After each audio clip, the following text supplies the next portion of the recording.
a star dies. And for one brief moment the universe makes a choice. Will the crushed core become a black hole, or will matter find one last way to hold itself together? A neutron star is that last resistance, packing more mass than the Sun into a sphere only about the size of a city, with gravity strong enough to bend light and magnetic fields powerful enough to shape beams across space.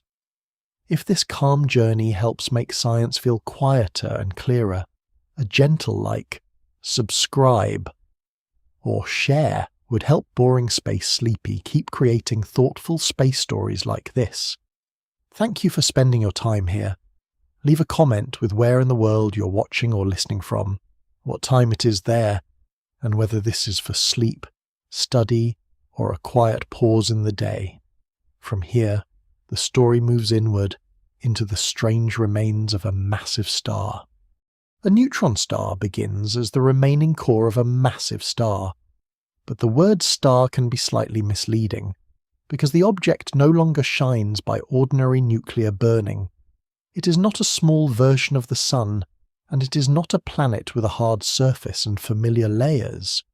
It is the compressed centre left behind after a much larger star reaches the end of its active life, collapses under its own gravity, and throws its outer layers into space.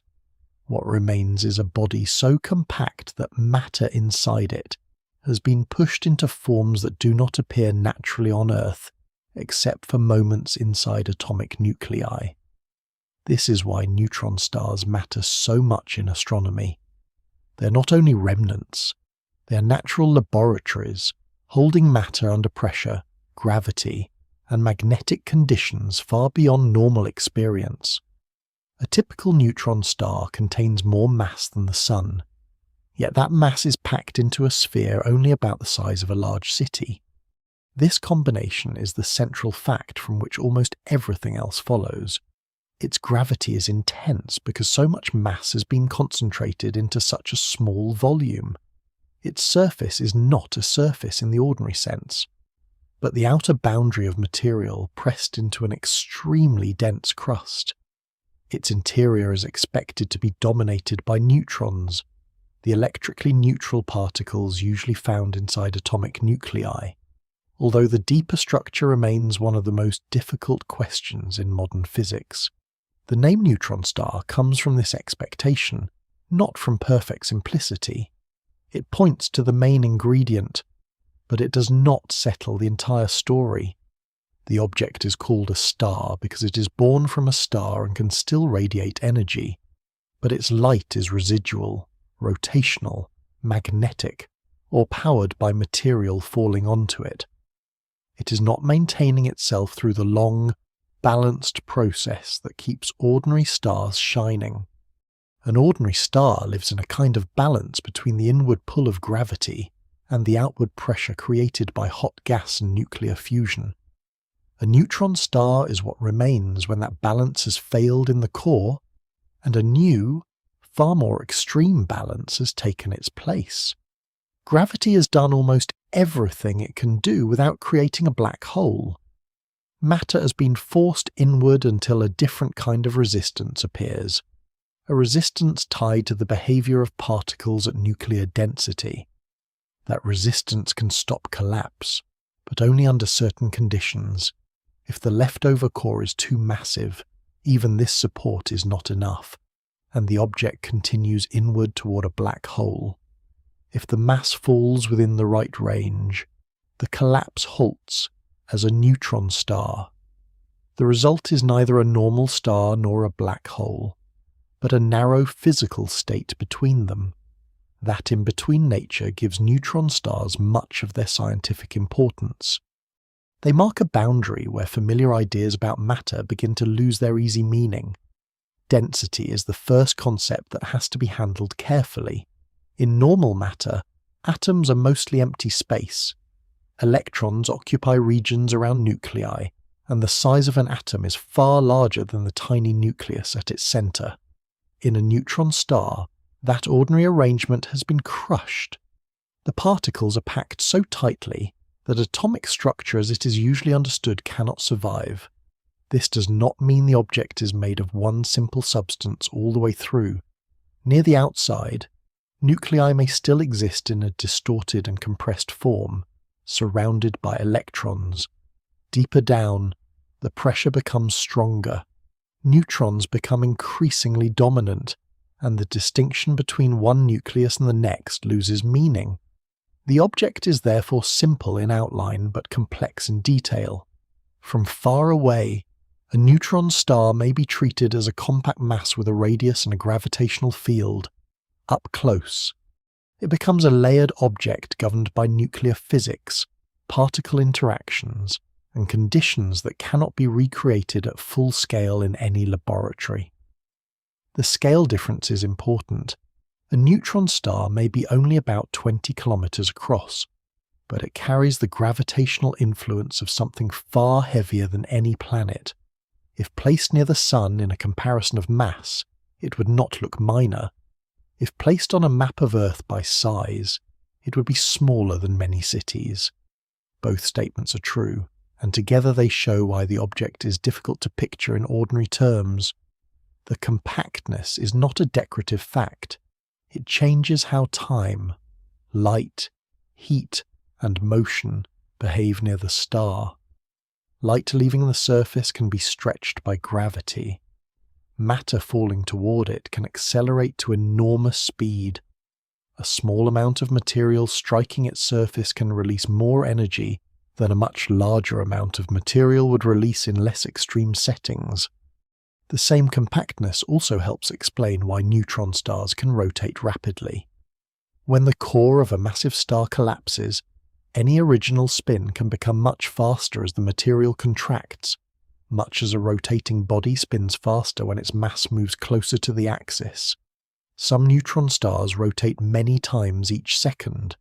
If their magnetic fields channel radiation into beams, those beams may sweep across space as the star turns.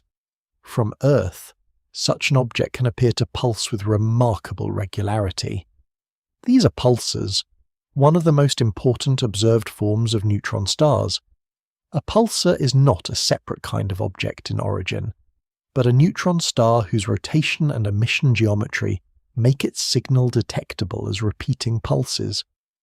This connection between a compact remnant and a precise signal changed astronomy, because it showed that neutron stars were not only theoretical ideas, they were real objects with measurable behavior. Yet most neutron stars are not easy to see. They are small, often distant, and many no longer emit strongly invisible light.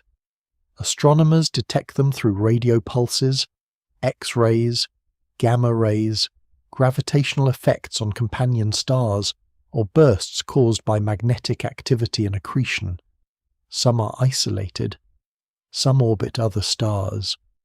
Some draw gas from a companion and heat that gas until it shines intensely. Some collide with other neutron stars, producing gravitational waves and forging heavy elements in the debris.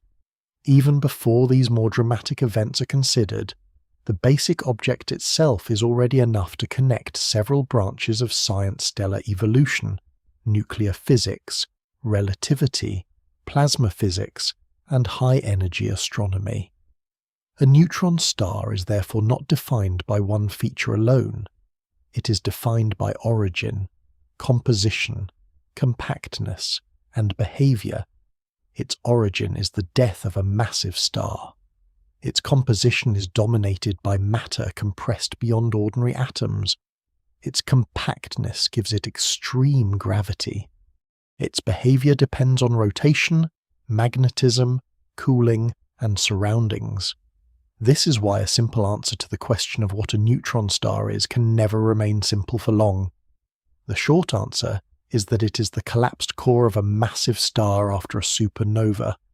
The fuller answer is that it is a stable remnant only because matter, under enough compression, finds a way to resist further collapse for a time.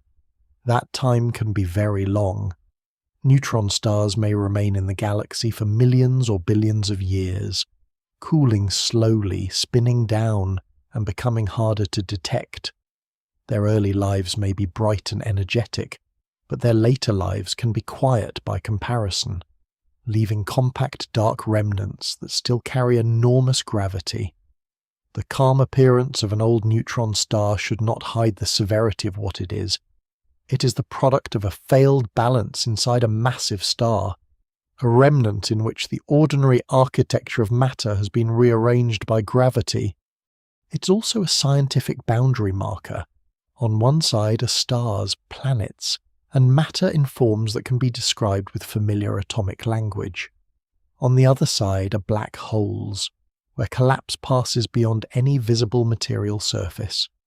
Between them lies the neutron star, still material, still measurable, still able to send signals outward, but shaped by forces that press matter near the limits of what it can be.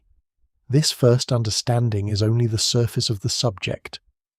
To explain why such an object exists at all, the story has to move backward into the final stages of the massive star that made it, and into the moment when pressure support began to fail.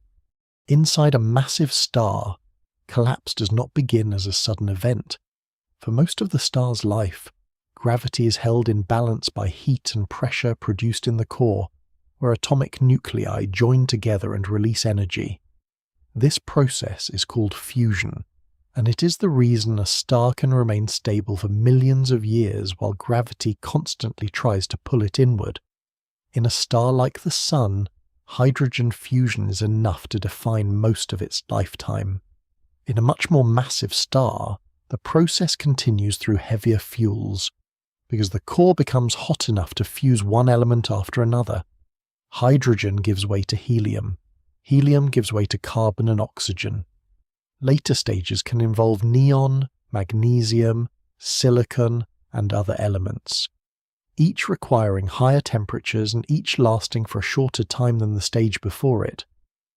The pattern is important because it shows that a neutron star is not made in the calm middle of stellar life. It is prepared by a long sequence of shrinking cores, rising temperatures, and increasingly limited sources of energy. The star is always negotiating with gravity, and the negotiation becomes harder as the fuel changes. Each fusion stage provides pressure, but not all fuels are equally useful. Early in the star's life, hydrogen fusion can continue for a very long time because hydrogen is abundant and the energy return is strong. Later fuels are used more quickly, partly because the core is hotter and more intense, and partly because the reactions give the star less time before the next instability appears. The structure becomes layered, with lighter elements burning in shells around heavier material near the center. This is sometimes described as an onion-like structure, but the essential point is not the shape. The essential point is that the core has been building heavier elements, while the surrounding layers keep responding to changes in heat and pressure. The innermost region eventually becomes rich in iron and neighboring elements. Iron is a turning point because fusing iron into heavier nuclei does not release useful energy under normal stellar core conditions. Instead of helping support the star, further fusion would require energy. Once a large iron-rich core has formed, the star has reached a physical limit.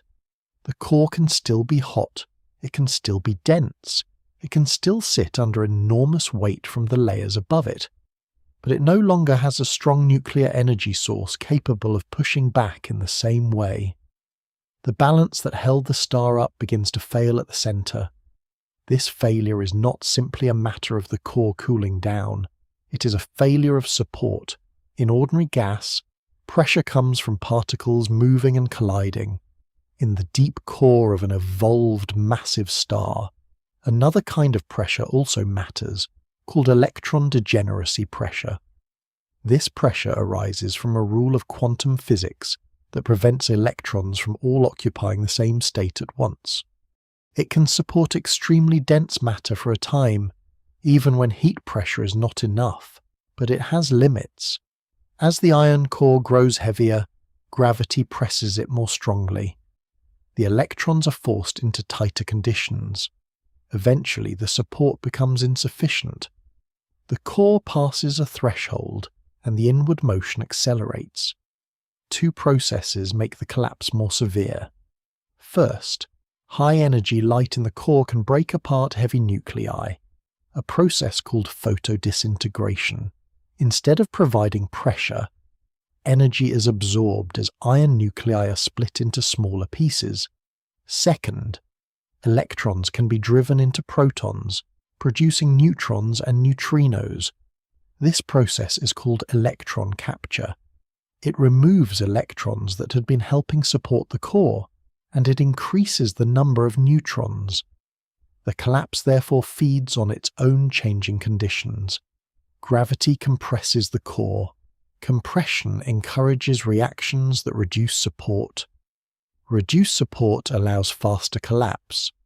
Within a very short time, the central material falls inward to densities close to those found inside atomic nuclei.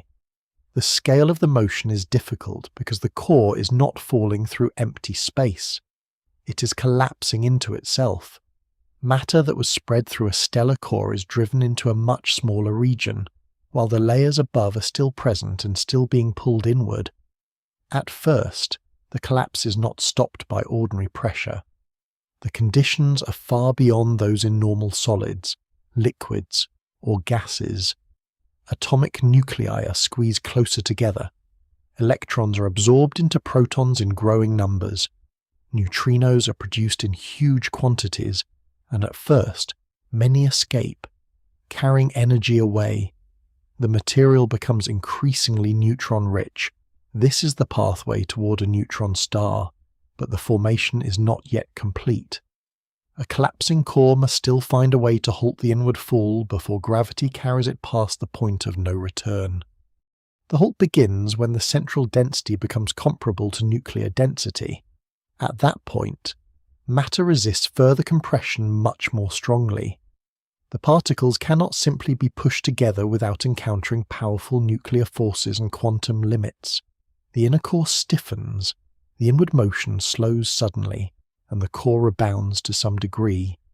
This rebound alone does not fully explain the later explosion, but it is part of the chain of events that separates the compact remnant from the outer star. The inner core has become a dense, hot, newly formed object that may become a neutron star if its mass remains below the critical boundary for collapse into a black hole. Around it, matter is still moving inward. The outer core falls onto the stiffened inner region and creates a shock wave. The shock initially moves outward, but it loses energy as it breaks apart heavy nuclei and as neutrinos carry energy away. For a time, the shock can stall. This is one reason core collapse supernovae are difficult to model in detail. The broad outline is well established, but the exact way the explosion succeeds depends on neutrino heating, turbulence, rotation, magnetic fields, and the structure of the original star. The birth of a neutron star is therefore not a clean, simple bounce. It is a dense physical crisis in which gravity, nuclear physics, and particle processes all interact. The important point for understanding neutron stars is that the compact remnant is formed before the outer layers have finished their fate. The central object is assembled by collapse, while the visible supernova belongs largely to what happens around it and above it. This distinction matters because the neutron star is not made from the entire original star. A massive star may begin with many times the mass of the Sun, but most of that material is not kept in the remnant. Some may be expelled into space, some may fall back later. Some may influence whether the remnant stays a neutron star or collapses further. The object that survives is the compressed core, not the original star in miniature.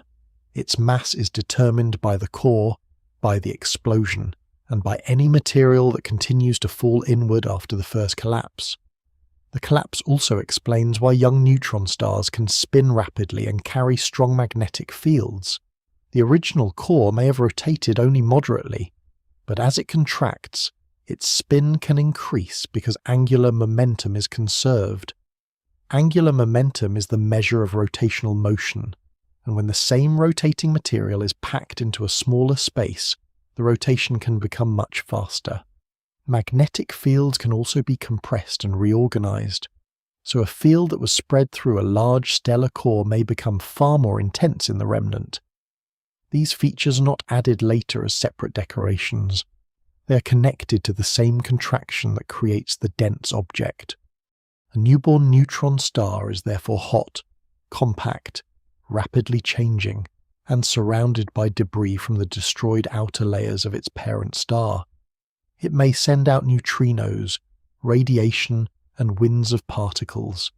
It may begin life as a pulsar if its magnetic field and rotation align in a way that sends beams across Earth's line of sight. Yet beneath these observable behaviors is the basic event pressure support failed in the iron core. Gravity took control, and matter was forced into a new state before complete collapse could occur. This is the transition that makes neutron stars possible. The star does not gently become smaller. Its core reaches the end of useful fusion, loses the support that held it open, and falls inward until nuclear density matter pushes back. The result is a compact remnant balanced on a narrow physical line, held up not by ordinary heat or ongoing fusion, but by the resistance of extremely compressed matter. The next stage is the outward catastrophe that announces the event across space, because the formation of the neutron star is tied to the supernova that tears away the rest of the dying star. The supernova connected to a neutron star is not simply a large explosion placed at the end of a star's life. It is the outward sign of an inward failure that has already reached the core. By the time the outer layers begin to respond, the center of the star has crossed a threshold where ordinary pressure support can no longer hold it open. The iron-rich core collapses, the inner region stiffens at nuclear density, and the material falling onto it is forced into a violent change of direction. This is the setting in which a core collapse supernova begins. The visible event may later fill telescopes with expanding gas, bright emission, and newly made elements. But the first movement is hidden. It occurs deep inside the star, where gravity turns a slowly aging core into a compact remnant in less time than the outer envelope can adjust. The supernova is therefore best understood as a coupled process. The center contracts into something extremely dense, while the surrounding layers are disrupted, heated, and driven outward if the explosion succeeds. The same event that gives birth to a neutron star also removes much of the star that made it. The initial shock forms when the collapsing outer part of the core strikes the newly stiffened inner core. For a moment, the inner core behaves as a sudden barrier to the infalling material, not because it is solid in an ordinary sense, but because nuclear density matter resists further compression strongly. The impact launches a shock wave outward through the core. At first, it appears to provide a direct route to explosion. The shock has energy, the layers above are unstable, and the star has lost its central support. Yet the shock faces immediate losses. As it moves through heavy nuclei, it spends energy breaking them apart. At the same time, enormous numbers of neutrinos are produced in the forming neutron star and in the hot surrounding material. Neutrinos are light, weakly interacting particles, and they can carry energy away efficiently. The shock can slow, weaken, and stall before it has crossed the star. This stalled shock is one of the reasons the physics of supernovae remain so important. The broad story is clear, but the details require the combined behavior of dense matter, radiation, fluid motion, and particles that are difficult to trap. A successful supernova needs the stalled shock to be revived. One major part of that revival comes from neutrino heating. Although most neutrinos escape, a small fraction deposit energy behind the shock, warming the material and helping push it outward again. That small fraction matters because the neutrino flow is enormous. The newly born neutron star releases much of its binding energy through neutrinos, and even limited absorption can affect the matter surrounding it. Turbulence also helps. The region behind the shock does not behave like a smooth shell expanding evenly in all directions. Hot bubbles. Downflows and unstable motions can give the shock more time to absorb energy. Rotation and magnetic fields may also influence some explosions, especially in more rapidly spinning or strongly magnetized cores. In the simplest description, the core collapse launches a shock. The shock stalls, and neutrinos with turbulent motion help it move outward again. In the real star, these processes are tangled together in three-dimensional motion, making each supernova partly dependent on the structure of the star before collapse. When the shock begins moving outward with enough energy, it crosses layers that were built during the star's earlier life. It passes through shells rich in silicon, oxygen, carbon, helium, and hydrogen if the star still has its outer envelope. The passage heats and accelerates these layers. Some elements are created or altered in the explosion itself, while others were made before the collapse and are now being scattered into space. The supernova becomes a way for heavy elements to leave the star and enter the surrounding galaxy. This does not mean every element heavier than helium is made in one kind of supernova, but core collapse explosions are major contributors to the chemical enrichment of galaxies. Their importance is not only the bright flash, but the redistribution of material. A massive star spends its life building structure inside itself, and in the supernova much of that structure is broken open. The neutron star remains at the center only if the inner mass settles into a stable range. Around it, the rest of the star becomes expanding debris. The brightness seen from far away is delayed compared with the core event. The first collapse is deep and fast, but the shock must travel outward before the outer layers shine strongly. When the shock reaches the surface, the star can brighten dramatically. The expanding debris then cools and emits light across many wavelengths. The pattern of that light depends on the original star, the amount of material ejected, radioactive isotopes made in the explosion, and the density of the surrounding gas. Some supernovae show hydrogen, indicating that the star kept much of its outer envelope. Others lack hydrogen because the outer layers were lost before collapse, perhaps through stellar winds or interaction with a companion. The neutron star may be born in any of these settings, but the surrounding display changes with the parent star. This is why supernova observations can reveal both the death of the star and clues about what remains. The light curve, spectra, and expanding remnant help astronomers reconstruct the hidden collapse that cannot be watched directly in ordinary light. The compact object at the center is not guaranteed to remain a neutron star. The outcome depends strongly on mass. If the collapsed core and the material that later falls back onto it remain below the maximum mass that dense neutron-rich matter can support, a neutron star survives. If too much material collects in the center, gravity may overwhelm the pressure support of nuclear matter, and the remnant may collapse further into a black hole. This boundary is not only a question of the star's original mass, it also depends on how the explosion unfolds. A strong explosion can eject more material and reduce later fallback. A weak explosion can allow more of the inner debris to fall back onto the remnant. In some cases, a neutron star may form at first and then collapse into a black hole after additional mass arrives. The supernova threshold is therefore not a single moment with one automatic result. It is a sequence in which collapse, explosion energy, fallback, and the physics of dense matter decide whether the remnant can remain visible as a material surface. The newly formed neutron star is also not necessarily at rest. The explosion may be uneven, and this unevenness can give the remnant a kick. Many neutron stars move rapidly through space, suggesting that the forces during birth were not perfectly balanced. An asymmetric flow of matter, asymmetric neutrino emission, or both may push the compact object in one direction as the rest of the star expands in another. This motion links the neutron star to the supernova remnant around it, but it can also separate them over time. A young pulsar may sit near the center of a glowing cloud of debris, or it may be displaced from the geometric center because it has been moving since birth. These details are not minor. They show that the supernova is a physical process with structure, not just an expanding sphere.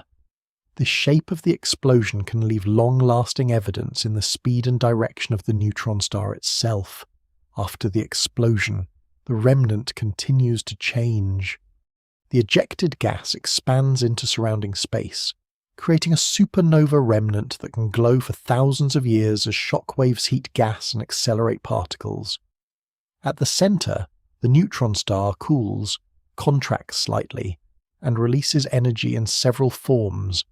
If it has a strong magnetic field and rapid rotation, it may power a pulsar wind, a flow of energetic particles that fills the inner remnant with radiation.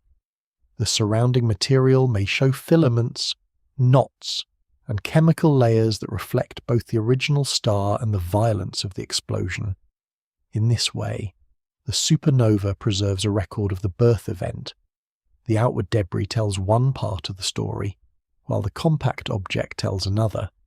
Together they show how a massive star can leave behind both a cloud expanding across space and a remnant only a small fraction of the original size. The supernova threshold matters because it marks the difference between collapse that produces neutron star and collapse that continues beyond one. The same basic failure begins both pathways.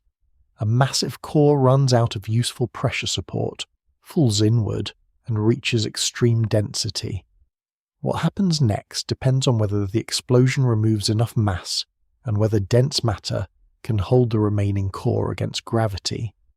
When the conditions are right, the star's outer layers are expelled and the inner remnant survives as a neutron star. When they are not, the collapse may continue into a black hole. The supernova is therefore not only a bright ending, it is the test that decides what kind of compact object the universe receives from the death of a massive star.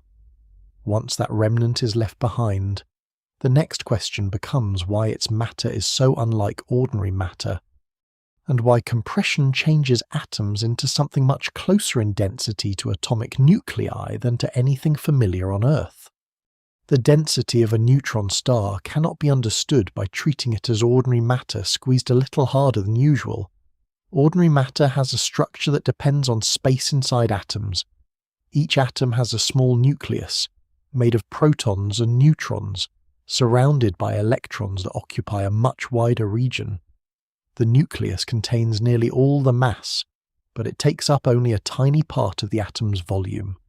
This means that even the densest familiar materials still contain a great deal of empty space at the atomic scale. In a neutron star, gravity removes much of the freedom that makes that structure possible. The material is compressed until the usual separation between nuclei and electrons no longer describes most of the star. At the highest densities, matter approaches the density inside atomic nuclei themselves, except now that kind of density is extended across an object many kilometers wide. The result is not simply a heavier version of rock, metal, or plasma. It is matter reorganized by pressure so severe that ordinary categories stop being useful. The path toward this state begins during core collapse, when the iron-rich center of the dying star is forced inward.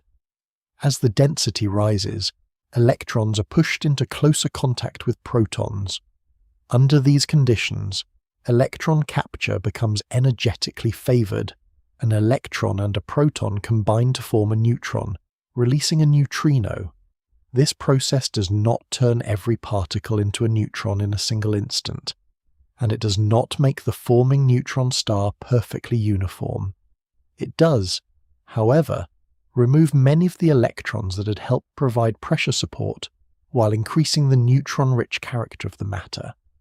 The change matters because electrons are light particles that strongly influence the behavior of ordinary dense matter. When many of them are captured, the balance of forces changes. The core loses part of the pressure that once resisted gravity, and the collapse can proceed until a new resistance appears at nuclear density. This is why neutron star matter is often described as neutron-rich rather than purely neutron. The word neutron gives the central idea, but the full object includes protons, electrons, atomic nuclei in the outer layers, possibly heavier particles deeper inside, and perhaps other phases of matter that remain uncertain. Near the outside of a neutron star, the pressure is lower than in the deep interior, though it is still extreme by any normal standard. The outer crust is expected to contain atomic nuclei arranged in a dense lattice, with electrons moving through the spaces between them. These nuclei are not ordinary atoms, because the electrons are not bound around individual nuclei in the familiar way. Instead, the material behaves more like a compressed nuclear solid, with nuclei packed closely together and electrons shared through the crust. As depth increases, the pressure forces nuclei to become more neutron-rich. They contain many more neutrons than stable nuclei found on Earth. Eventually, the nuclei cannot hold all of their neutrons. Some neutrons are no longer confined inside individual nuclei and begin to move through the crust. This region is known as the inner crust. It is one of the first places where neutron star matter becomes clearly unlike familiar matter, because it contains both neutron-rich nuclei and a surrounding fluid of free neutrons. These free neutrons may form a superfluid, a state in which matter can flow without ordinary internal friction.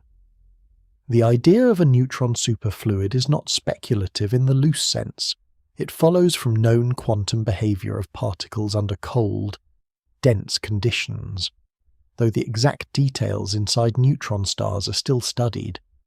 The crust also may contain unusual nuclear shapes near its base, under increasing pressure. Nuclei may deform and connect into structures sometimes described in physics as nuclear pasta. This term is informal, but it refers to a serious idea. Dense nuclear matter may arrange itself into rods, sheets, and connected shapes before dissolving into more uniform matter. These structures are predicted because the material must balance nuclear attraction, electric repulsion among protons, and the pressure of surrounding particles.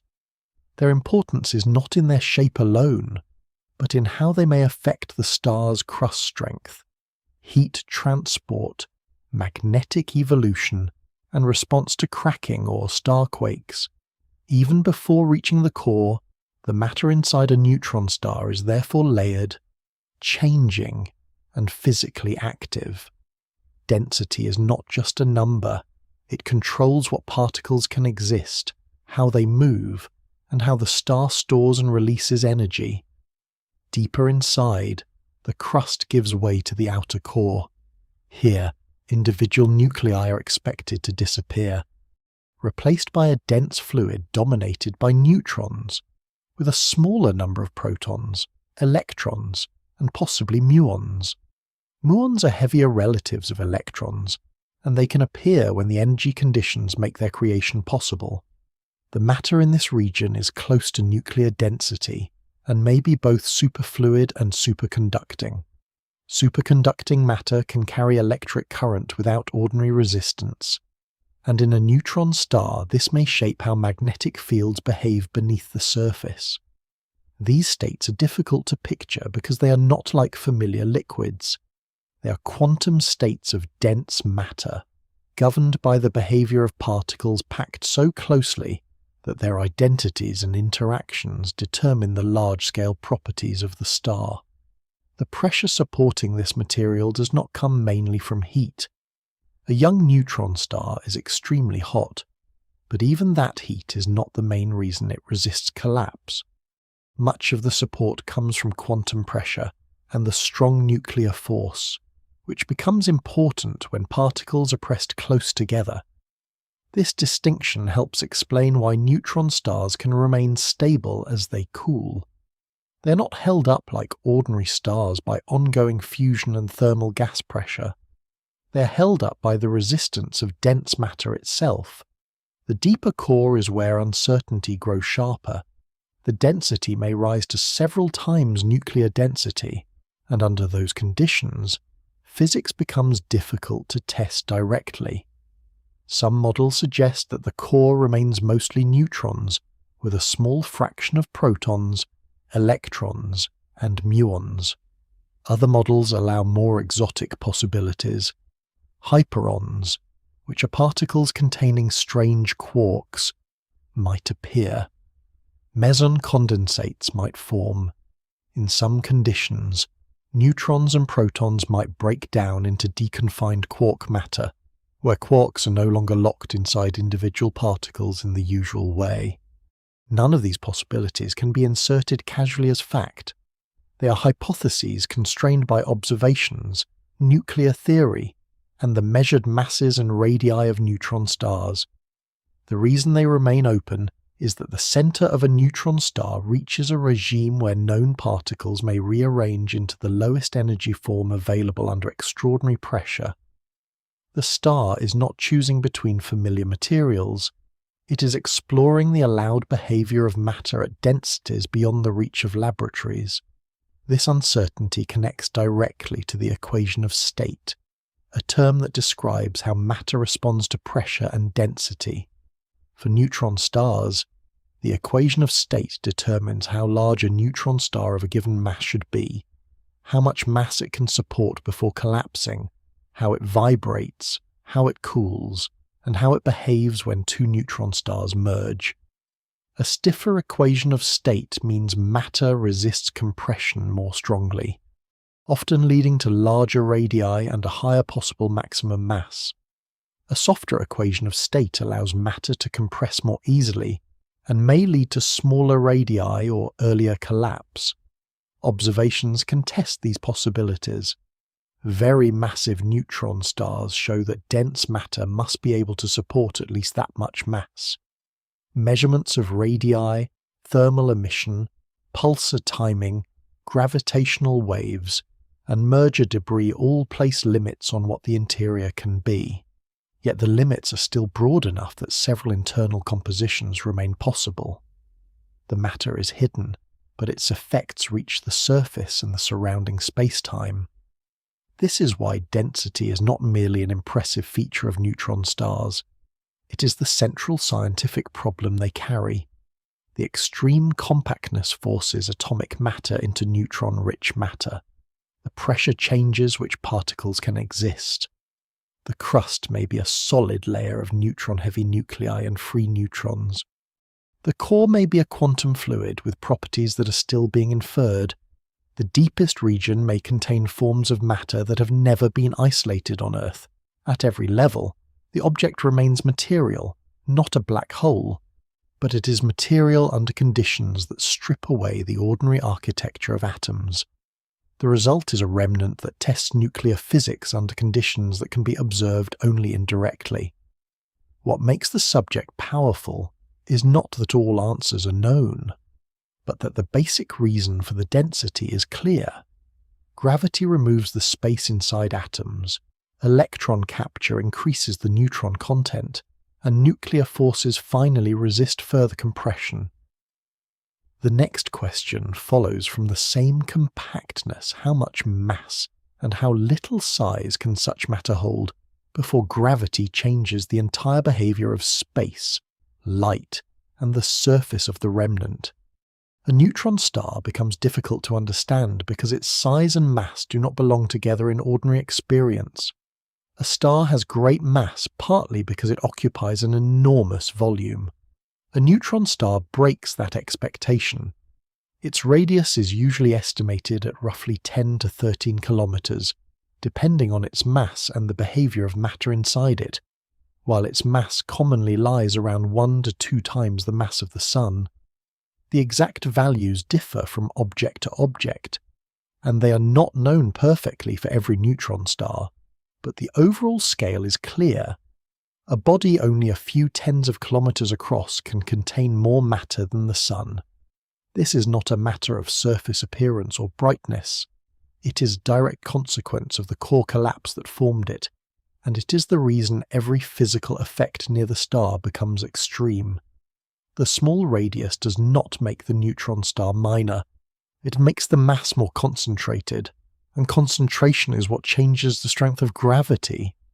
The curvature of space, the speed of rotation, and the energy released by falling material. Size, in this case, is not a sign of weakness. It is part of what makes the object powerful. The most useful comparison is between mass and radius. The Sun is wide enough that its mass is spread through a sphere more than 1,000,000 kilometers across. A neutron star keeps a comparable amount of mass within a diameter that could fit inside a region on Earth. This means its average density is enormous. Average density does not reveal the full internal structure, because the crust and core do not all have the same density, but it gives a clear first measure of compactness. If the Sun were compressed without losing much mass until it reached neutron star size, the result would be close to the kind of object being described. That compression does not happen to the Sun, because the Sun is not massive enough to form a neutron star.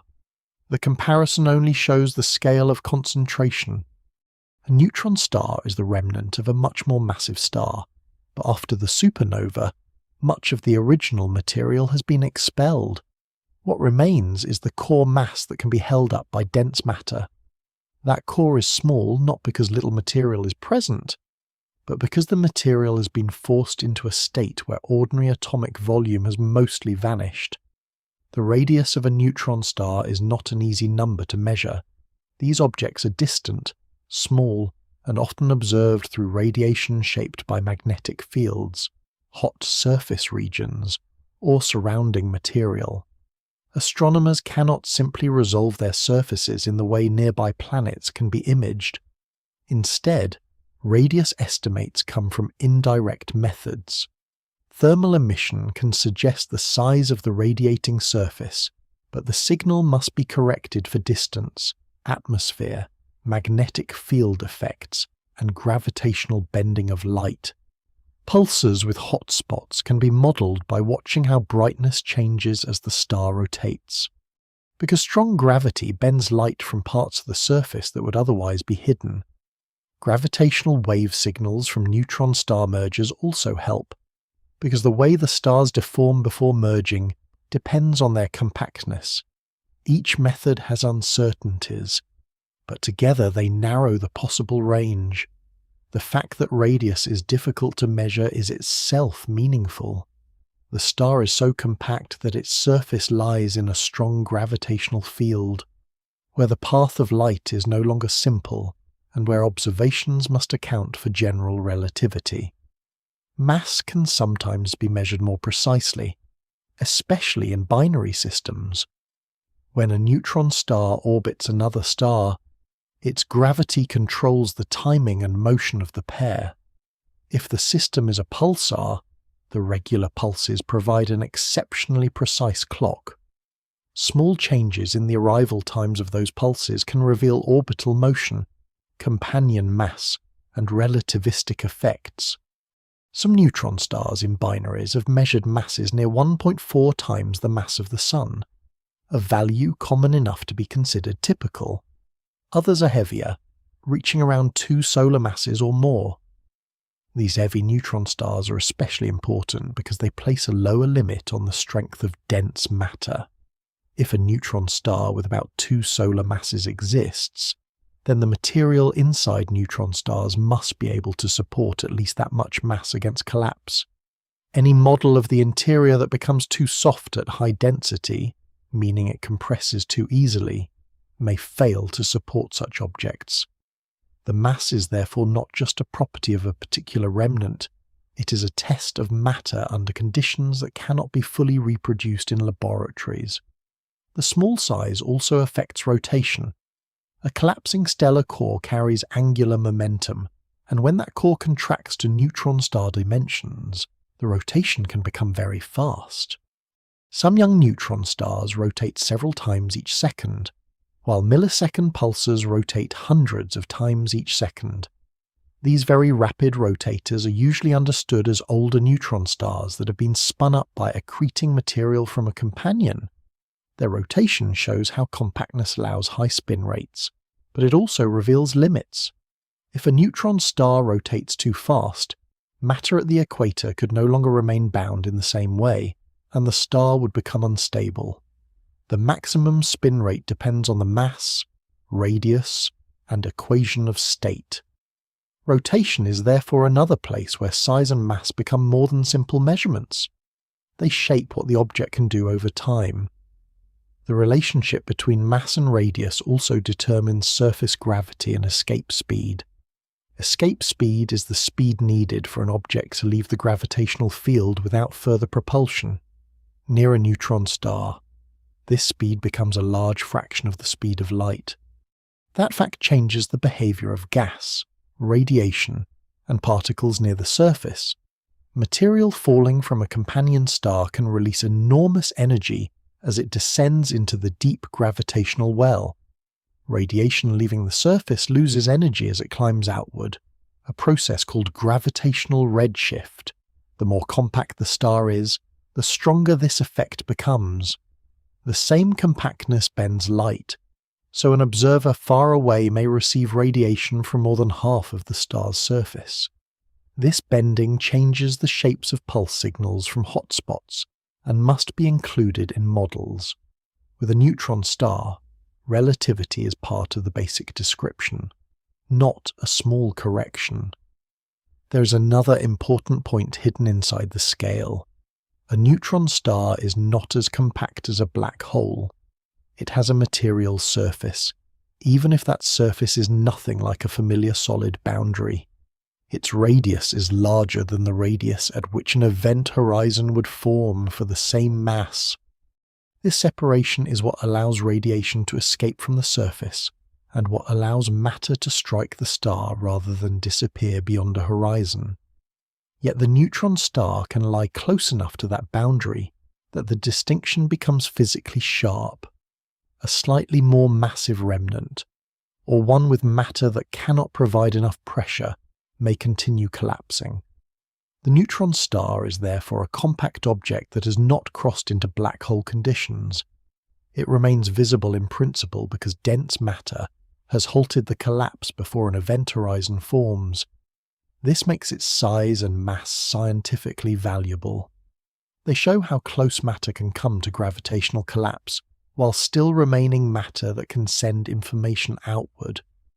The mass and radius together also control the star's internal pressure. A larger radius for the same mass means the matter is less compact, and the pressure profile differs. A smaller radius means stronger compression and greater central density.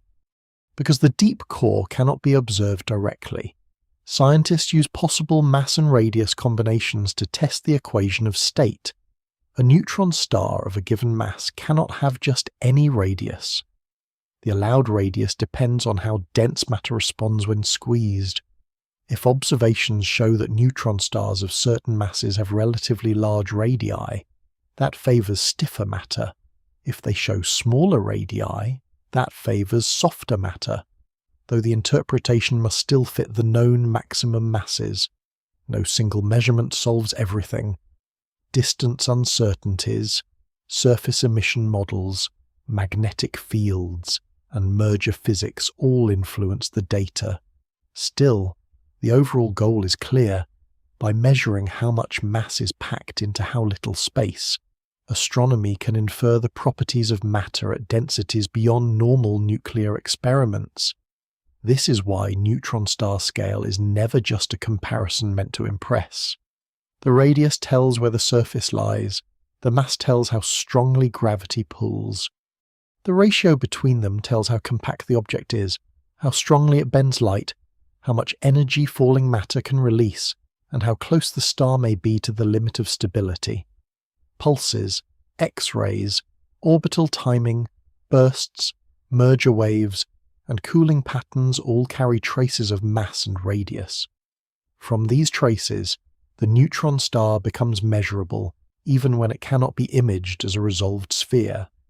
The central idea remains simple. A neutron star holds stellar mass inside a region only a few tens of kilometers wide. From that fact follows the next layer of the subject.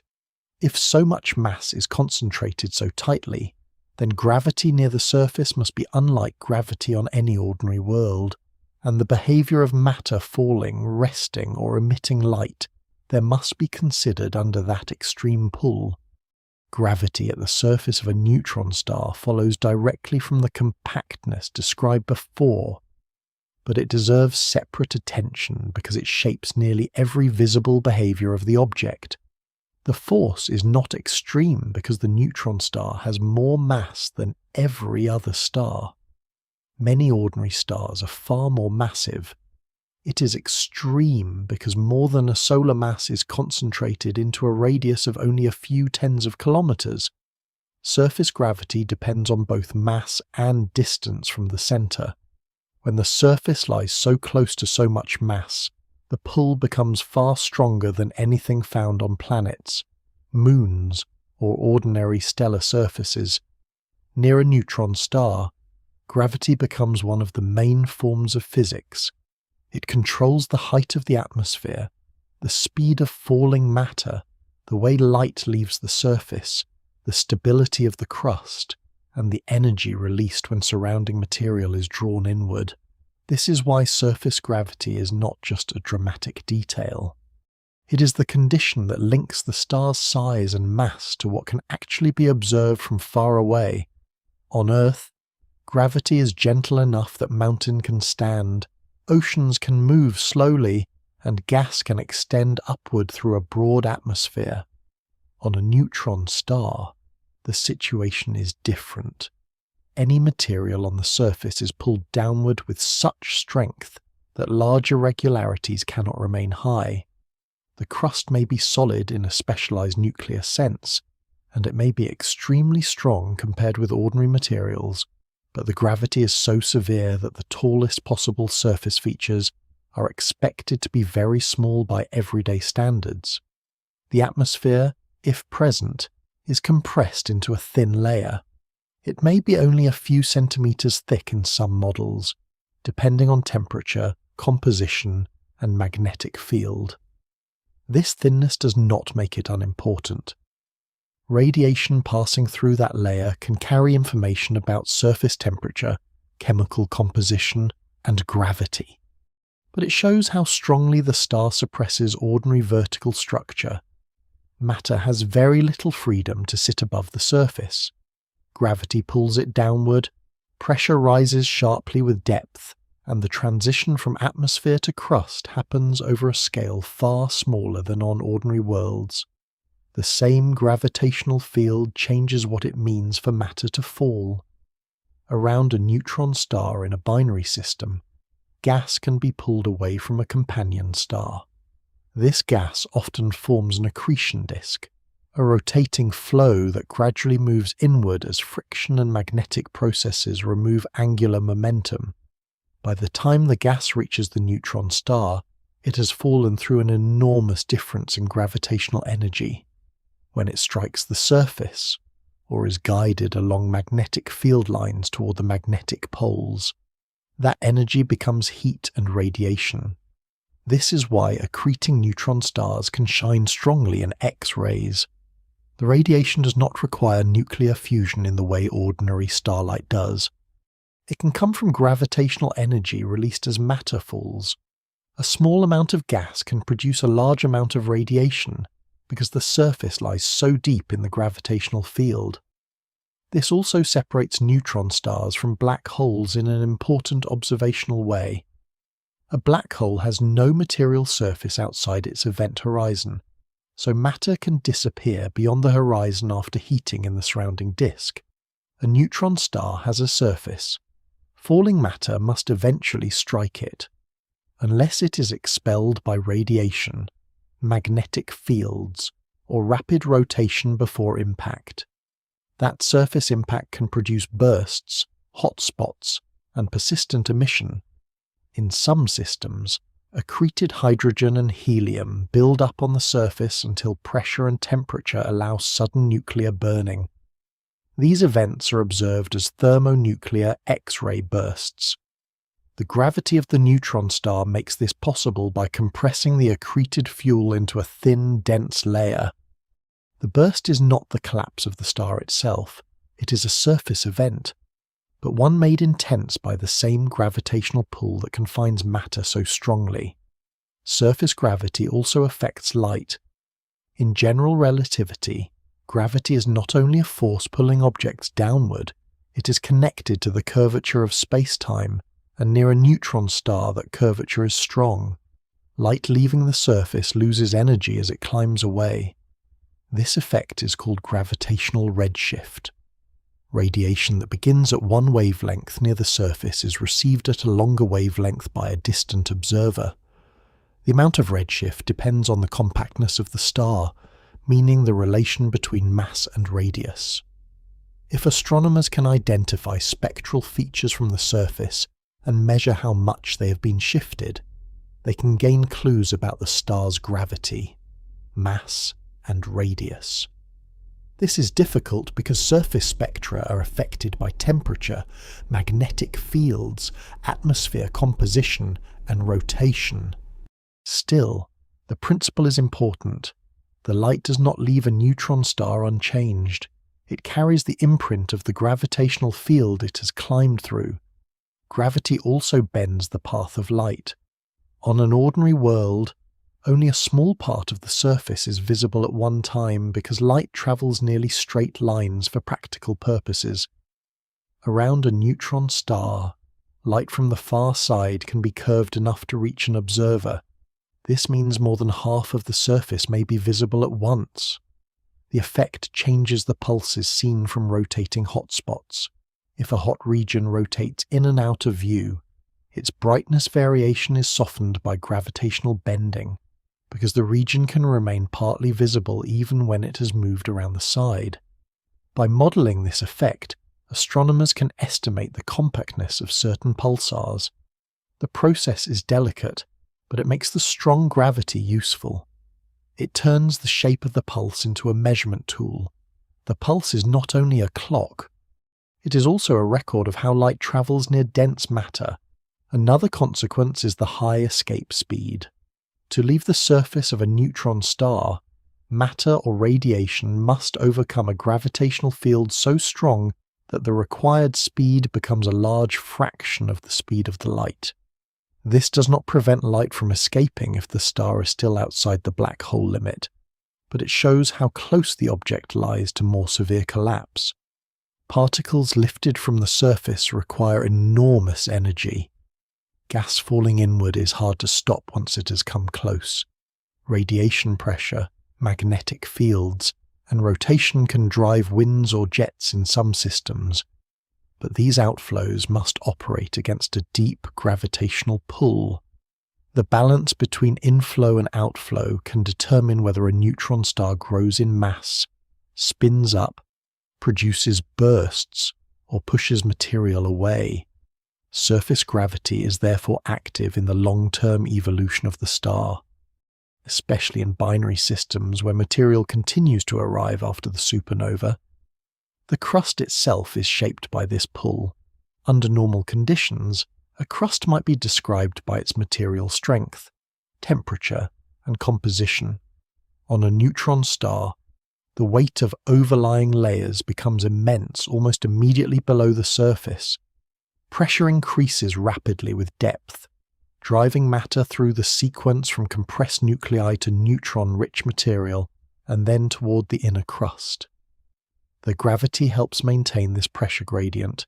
It also means that any cracking, shifting, or magnetic stress in the crust happens under conditions unlike geological activity on a planet, in magnetars, where magnetic fields are especially intense. Stresses may build in the crust and magnetosphere until energy is released in bursts. Gravity is not the only driver of those events, but it sets the compact stage on which the crust and magnetic field interact. It holds the matter tightly while magnetic forces twist, strain, and sometimes rearrange the outer layers. The surface gravity of a neutron star also changes time. According to relativity, clocks deeper in a gravitational field run more slowly relative to clocks far away. For a neutron star, this gravitational time dilation is measurable in principle and must be included in precise models. A process occurring at the surface is seen from far away as slightly slowed, and the emitted radiation is correspondingly shifted. This is not a separate effect from redshift, but another way of describing the same space-time structure. It reminds us that near a neutron star, gravity affects not only falling objects but also measurements of time and energy.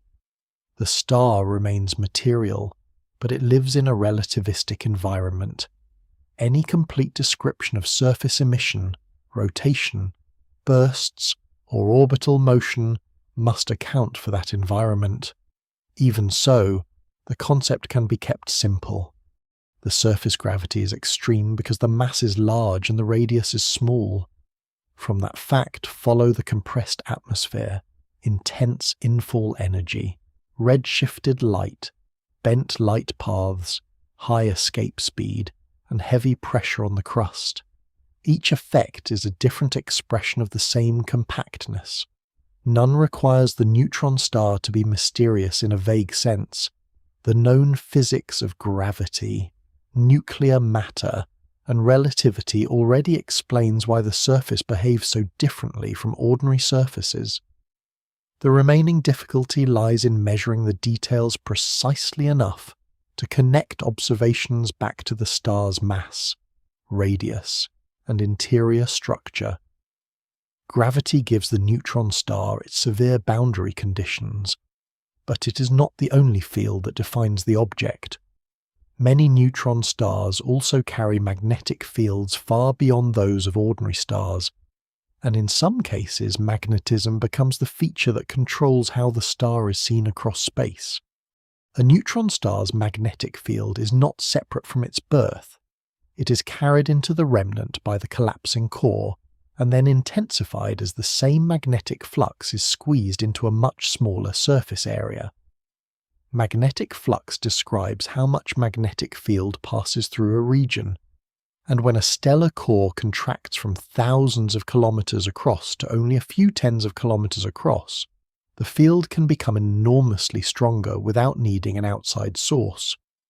The exact details depend on the parent star, the collapse, rotation, and internal motion, but the result is clear from observations. Many neutron stars have magnetic fields far stronger than those of ordinary stars, and some reach the most intense magnetic fields known in the universe. This magnetism matters because a neutron star is compact, rapidly rotating, and often surrounded by charged particles. In that setting, the magnetic field does not sit quietly on the surface. It shapes plasma, channels radiation, extracts rotational energy, and in the strongest cases stores enough stress to produce sudden high-energy bursts. For many neutron stars, the most visible consequence of magnetism is the pulsar. A pulsar is usually understood as a rotating neutron star with a magnetic field that is not perfectly aligned with its spin axis. Charged particles near the magnetic poles are accelerated along field lines and produce beams of radiation. As the star rotates, those beams sweep through space. If one crosses Earth, astronomers detect a pulse each time it passes. The pulses are not caused by the star expanding and contracting. They are caused by rotation and geometry. The neutron star emits more strongly in some directions, and the observer receives the beam only when the orientation is right. The rotation of a neutron star is stable, and the timing of its pulses can be measured with great precision. Over time, most pulsars slow down because they lose rotational energy. Part of that energy leaves as electromagnetic radiation and particle winds driven by the magnetic field. The gradual slowing is called spin down, and it reveals that the magnetic field is not only guiding emission, It is helping drain energy from the rotation itself. The region controlled by the magnetic field is called the magnetosphere. It is filled with charged particles and electric currents, not empty space. Around a rotating magnetized neutron star, electric fields arise naturally because the magnetic field is moving with the star. These electric fields can pull particles from the surface or create pairs of electrons and positrons in the magnetosphere. The particles then move along magnetic field lines and radiate across radio waves, visible light, X-rays, and gamma rays. The details of pulsar emission remain an active area of research because different pulsars show different pulse shapes, energies, and polarization patterns. Polarization describes the orientation of light's electric field, and it can reveal information about magnetic geometry near the star. Even when the broad model is understood, the exact sites where particles are accelerated are still being refined. Some neutron stars have magnetic fields so strong that they are called magnetars. A magnetar is not simply a normal pulsar with a stronger field. Its magnetic field can dominate its energy output. In ordinary rotation-powered pulsars, much of the observed emission comes from the loss of rotational energy. In magnetars, the decay and rearrangement of the magnetic field itself can supply the power behind bursts and persistent high-energy radiation. Their rotation is often relatively slow compared with millisecond pulsars, but their X-ray and gamma-ray activity can be intense. The field places stress on the crust and on the surrounding magnetosphere. When that stress changes suddenly, energy can be released in short bursts, longer flares, or rare giant flares. These events are not supernova explosions and do not destroy the star.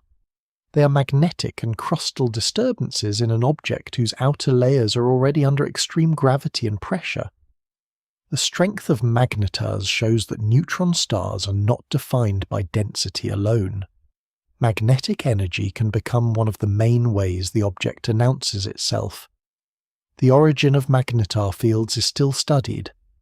One possibility is that rapid rotation in the newborn neutron star drives a dynamo, a process in which moving electrically conducting material amplifies magnetic fields. Another possibility is that some massive stellar cores already contain strong magnetic fields before collapse, and compression preserves and magnifies them. These ideas are not mutually exclusive in every case. What matters observationally is that magnetars appear young, energetic, and strongly magnetized, often associated with regions where massive stars have recently died. Their bursts show that magnetic fields inside and around neutron stars can evolve on observable timescales, even though the star itself may persist for far longer. Magnetism is therefore both an inherited property and a changing one. The field can decay, twist, reconnect, and transfer energy into particles and radiation. It is not just a fossil from the collapse, it remains part of the star's active life. Magnetic fields also influence accreting neutron stars. In a binary system, gas drawn from a companion does not always fall evenly onto the entire surface. If the magnetic field is strong enough, it can disrupt the inner accretion disk and force the gas to follow field lines toward the magnetic poles. The impact regions become hotspots that rotate with the star and produce X-ray pulsations. In some systems, the balance between the magnetic field, the incoming gas, and the rotation of the neutron star determines whether matter reaches the surface or is partly pushed away. Continued accretion can also transfer angular momentum to the star and spin it up. This process is important for the formation of millisecond pulsars, which are old neutron stars rotating extremely rapidly after gaining matter from a companion. Their magnetic fields are usually much weaker than those of young pulsars, suggesting that accretion and time may alter the field's observable strength. The magnetic field does not have to remain a simple dipole. A dipole field has a north and south magnetic pole, like the basic field of a bar magnet. Many models begin with that shape because it is useful. but real neutron stars may have more complicated magnetic structures near the surface. Small-scale field components can affect where hotspots form, how heat escapes through the crust, and how radiation is beamed. In magnetas, twisted external fields may support currents that heat the surface and produce persistent X-rays. Inside the star, superconducting protons and superfluid neutrons may interact with magnetic structures in ways still difficult to model. If the core is superconducting, magnetic flux may be carried in narrow tubes rather than spread smoothly through the fluid. The movement of these structures could influence long-term magnetic evolution. These details show why magnetic fields connect surface behavior to deep interior physics. Observed radiation may be produced near the outside, but the field may be anchored and shaped by matter far below. Magnetism also affects how heat leaves the star. In a strong magnetic field, electrons move more easily along field lines than across them. This can make heat transport directional, producing warmer and cooler regions on the surface. The thermal map of a neutron star may therefore reflect the magnetic geometry, as well as the star's age and internal temperature. In magnetas, the link is stronger because magnetic decay can heat the crust from within. Cooling is no longer just a passive loss of leftover birth heat. It may be modified by magnetic energy changing form over time. This is one reason neutron stars of similar age do not all look the same. Rotation, mass, field strength, envelope composition, and magnetic evolution all affect how the star appears. A neutron star is born from one basic kind of collapse, but its magnetic field helps decide which observational path it follows. The magnetic field can also make the surrounding space an efficient accelerator of particles. Pulsar winds carry electrons, positrons, and electromagnetic energy away from the star. When this wind meets surrounding material, it can form a pulsar wind nebula, a glowing region powered by the neutron star's rotation. In these systems, the neutron star's magnetic field and rotation continue to influence space long after the supernova debris has begun expanding. Energy moves outward from the compact remnant into the surrounding nebula, where particles radiate and trace the flow. Through its magnetic field, the neutron star can power a larger structure and continue shaping the environment left by its own birth. The most important idea is that neutron star magnetism is both strong and diagnostic. It helps produce pulsars, magnetars, X-ray binaries, hotspots, particle winds, bursts, and long-term spin changes. It can reveal the star's rotation, age, energy loss, and internal stresses. It can also hide details, because the observed radiation is filtered through a magnetosphere whose geometry may be complex. The field is therefore a source of information and a source of difficulty at the same time. Without it, many neutron stars would be much harder to find. With it, they become observable, but the observations must be interpreted through magnetic structure, charged particles, and relativistic motion. Gravity explains why the star is compact and severe. Magnetism explains why many neutron stars are active, pulsed, variable, and visible across such a wide range of wavelengths. Once this magnetic layer is understood, the subject can move inward again, because the same star that sends beams and bursts into space also contains hidden layers of dense matter beneath its surface, and those layers determine how the whole object holds together. The interior of a neutron star is not visible, but it is not unknowable in the same way a hidden object in darkness is unknowable. It leaves evidence through mass, radius, temperature, rotation, magnetic behavior, bursts, and the waves produced when neutron stars orbit and merge. Every one of those signals is shaped by the matter beneath the surface. The difficulty is that the layers inside a neutron star are governed by physics at densities that cannot be reproduced at full size on Earth. The outer appearance may be a compact sphere with a strong gravitational field, Yet inside that sphere, the material changes with depth in ways that are still being tested.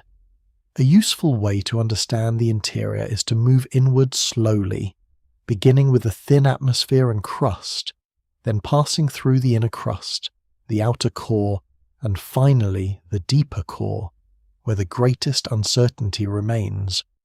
This layered view is not a perfect map of every neutron star, because mass, temperature, rotation, and magnetic field can change the details.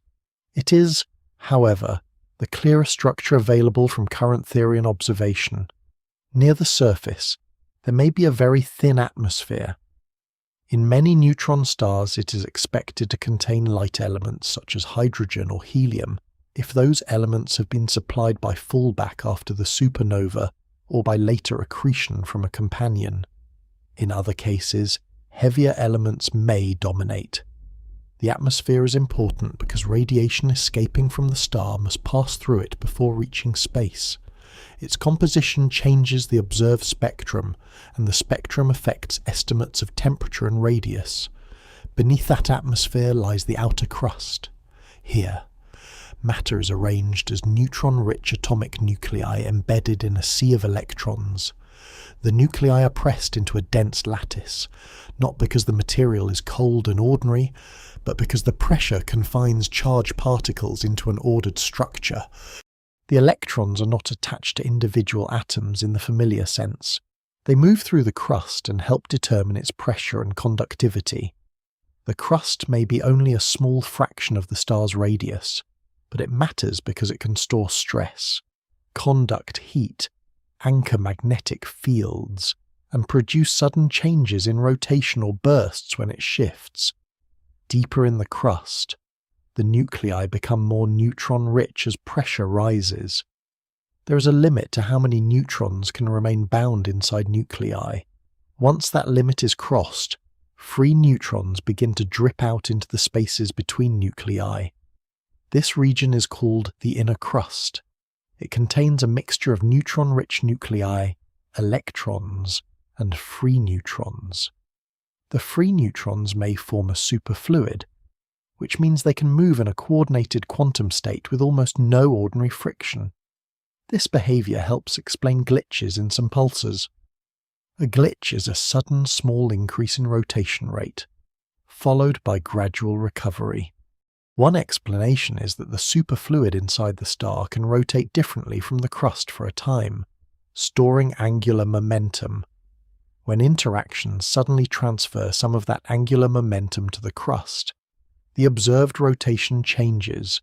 The details are still studied, but glitches show that the interior is not only dense, it can have separate components moving and coupling to each other in measurable ways. Near the base of the crust, matter may pass through unusual nuclear shapes before becoming more uniform. The pressure is high enough that nuclei may stretch into rods, slabs, tubes, or other connected structures. These predicted forms are often called nuclear pasta, though the name is informal. The scientific point is that nuclear matter may not move directly from separate nuclei to smooth fluid. It may pass through a complex region where geometry affects strength, elasticity, neutrino scattering, and heat transport. This layer could influence how the crust breaks, how the star cools, and how magnetic stresses move through the outer interior. It may also affect gravitational wave emission from small deformations, because the strength of the crust controls how much unevenness the star can sustain. Even if the tallest surface irregularities are tiny, the internal strength of the crust is important for understanding how a neutron star responds to strain. Below the crust lies the outer core. Here, the pressure becomes great enough that individual nuclei dissolve into a dense fluid of particles. Neutrons dominate, with a smaller fraction of protons, electrons, and likely muons. Muons are heavier relatives of electrons that can appear when the energy of the dense matter is high enough. The outer core is expected to be the largest part of many neutron stars by volume. Its neutrons may be superfluid, and its protons may be superconducting. Superconductivity means that charged particles can carry current without ordinary resistance. And in neutron star matter, it may organize magnetic fields into specialized structures, rather than allowing them to behave like fields in a simple conducting fluid. This matters because magnetic evolution at the surface may depend on how magnetic fields are stored and moved in the core. A neutron star's magnetism may be observed outside, but part of its long history may be controlled by matter deep within. The deeper core is the least certain region. The density may rise to several times the density inside atomic nuclei, especially in massive neutron stars.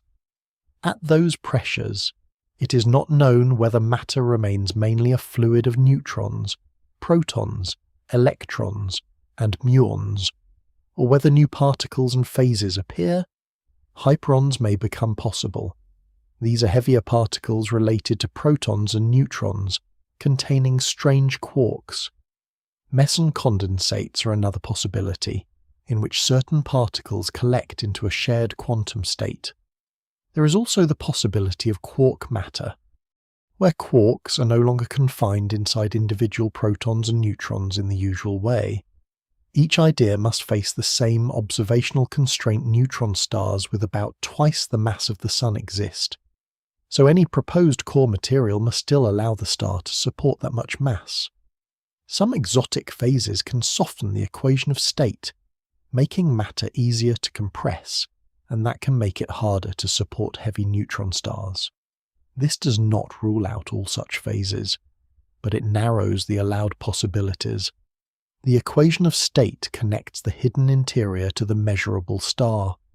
It describes how pressure changes with density and composition.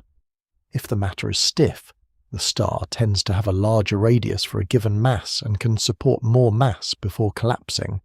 If the matter is soft, the star is more compact and may reach its stability limit sooner. Observations of massive pulsars, thermal emission, X-ray pulse profiles, and gravitational waves from mergers all press on this question from different sides. When two neutron stars spiral together, their shapes are slightly distorted by each other's gravity before they merge. The amount of distortion depends on how compact they are, which depends on the equation of state. The gravitational wave signal therefore carries information about the interior, even though the waves are produced by motion outside the matter itself. After the merger, the type of remnant and the light from ejected material also help constrain how dense matter behaves. The interior layers also control cooling. A young neutron star loses heat first through neutrinos escaping from its interior, then more slowly through surface radiation. Different internal compositions allow different neutrino processes. Some cool the star faster, others cool it more slowly. Superfluidity can suppress some reactions while enabling others. The crust affects how heat reaches the surface, and the magnetic field can guide heat unevenly. This means that the observed temperature of a neutron star is not only a measure of age, it is also a clue to the state of its interior. A star that is cooler or warmer than expected may suggest different particle reactions, envelope composition, or magnetic heating. The same hidden matter that supports the star against gravity also controls how it releases the heat of its formation. The interior of a neutron star is therefore a layered physical system, not a single uniform ball of neutrons. Its outer crust contains compressed nuclei and electrons. Its inner crust adds free neutrons and possible superfluid behavior. Its base may hold complex nuclear structures. Its outer core is a dense quantum fluid of neutrons with smaller charged components. Its deepest core may contain matter whose form is still unsettled. The layers are connected by pressure, gravity, rotation, heat, and magnetic fields. So a change in one region can influence what is seen elsewhere. This is why neutron stars remain so useful scientifically. They are small enough to behave as compact gravitational objects, yet structured enough to preserve evidence of the matter inside them. The surface gives signals. The magnetosphere gives pulses and bursts, binary motion gives masses, mergers give gravitational waves. All of these observations point back toward the same hidden question.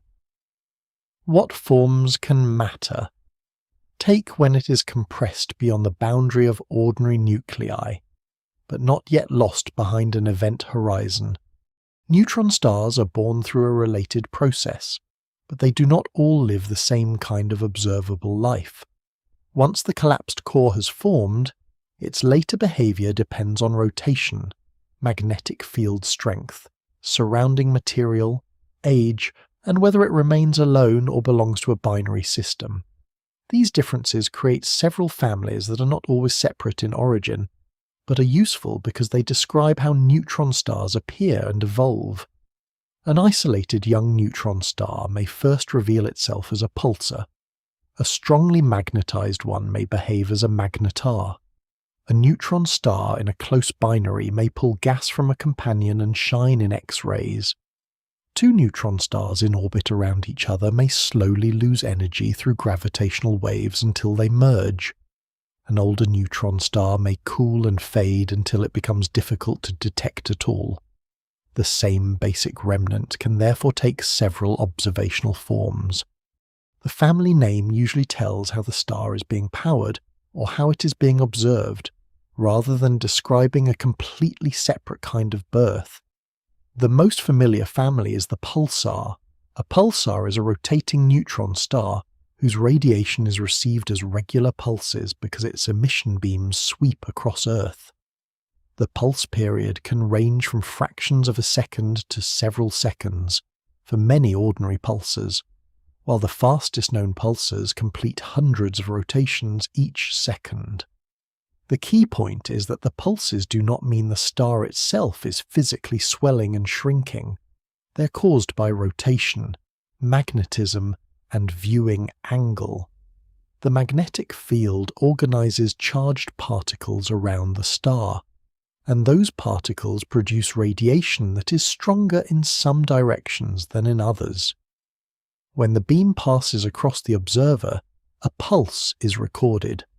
Pulsars are important because their timing can be extremely stable.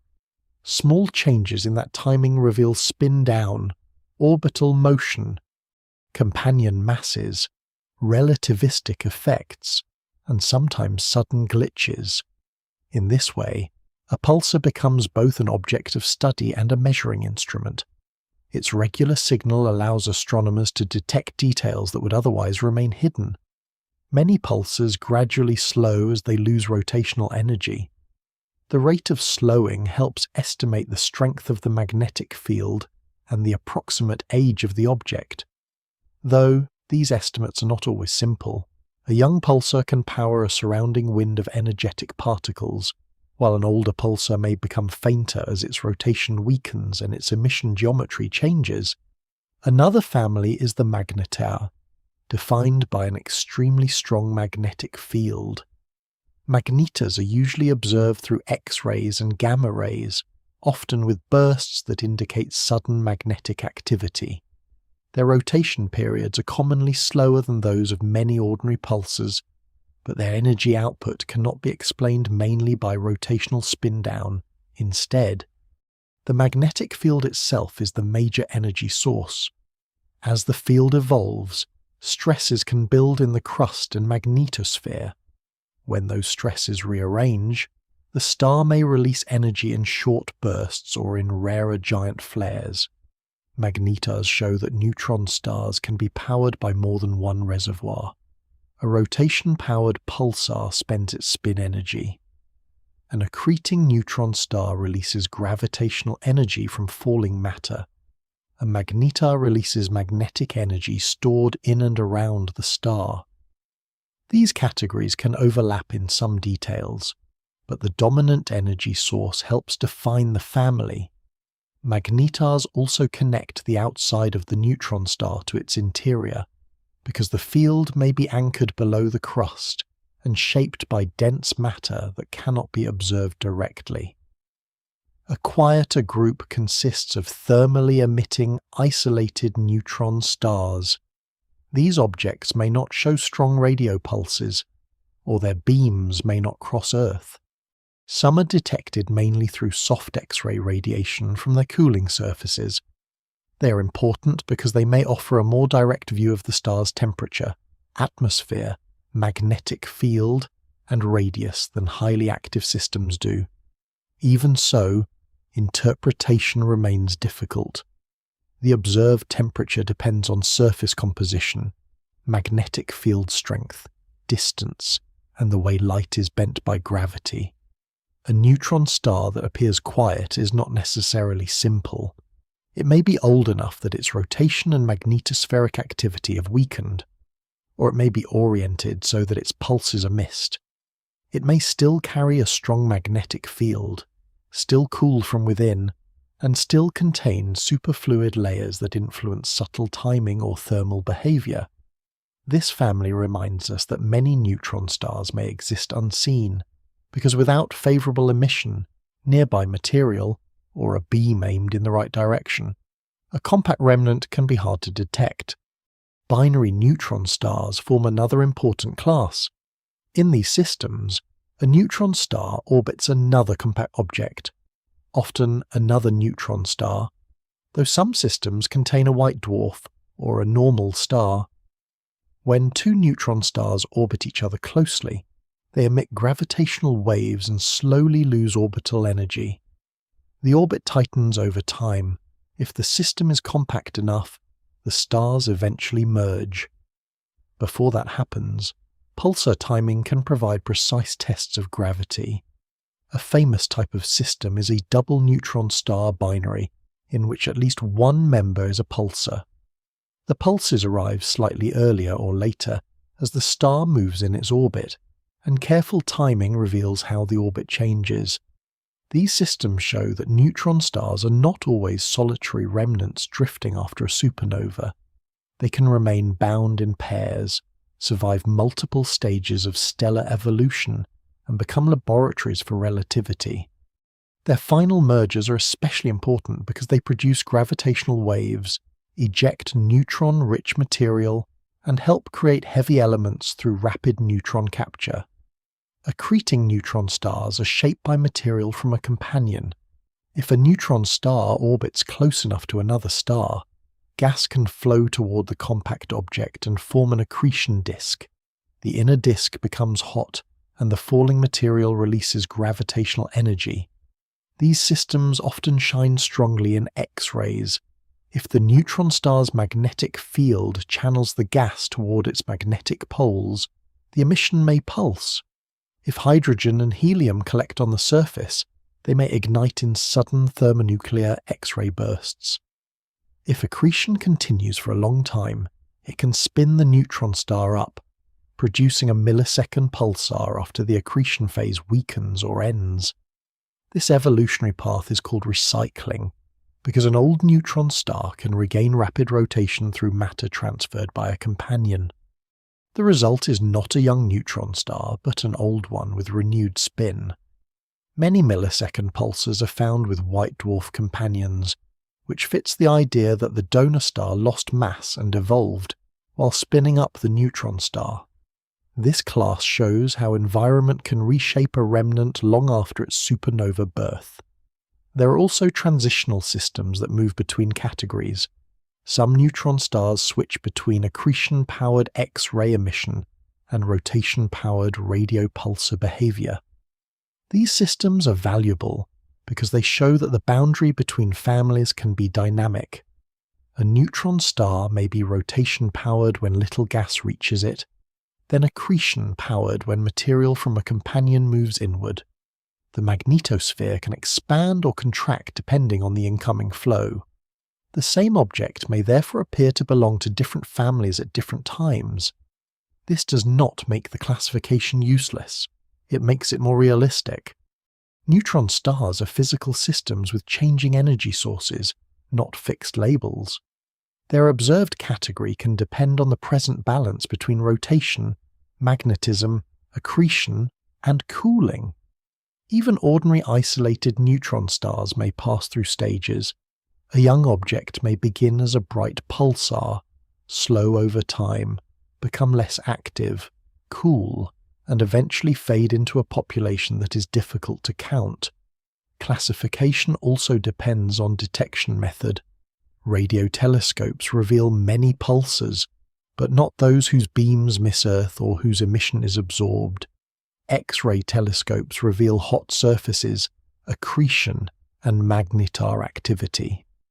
Gamma-ray telescopes detect some energetic magnetospheres.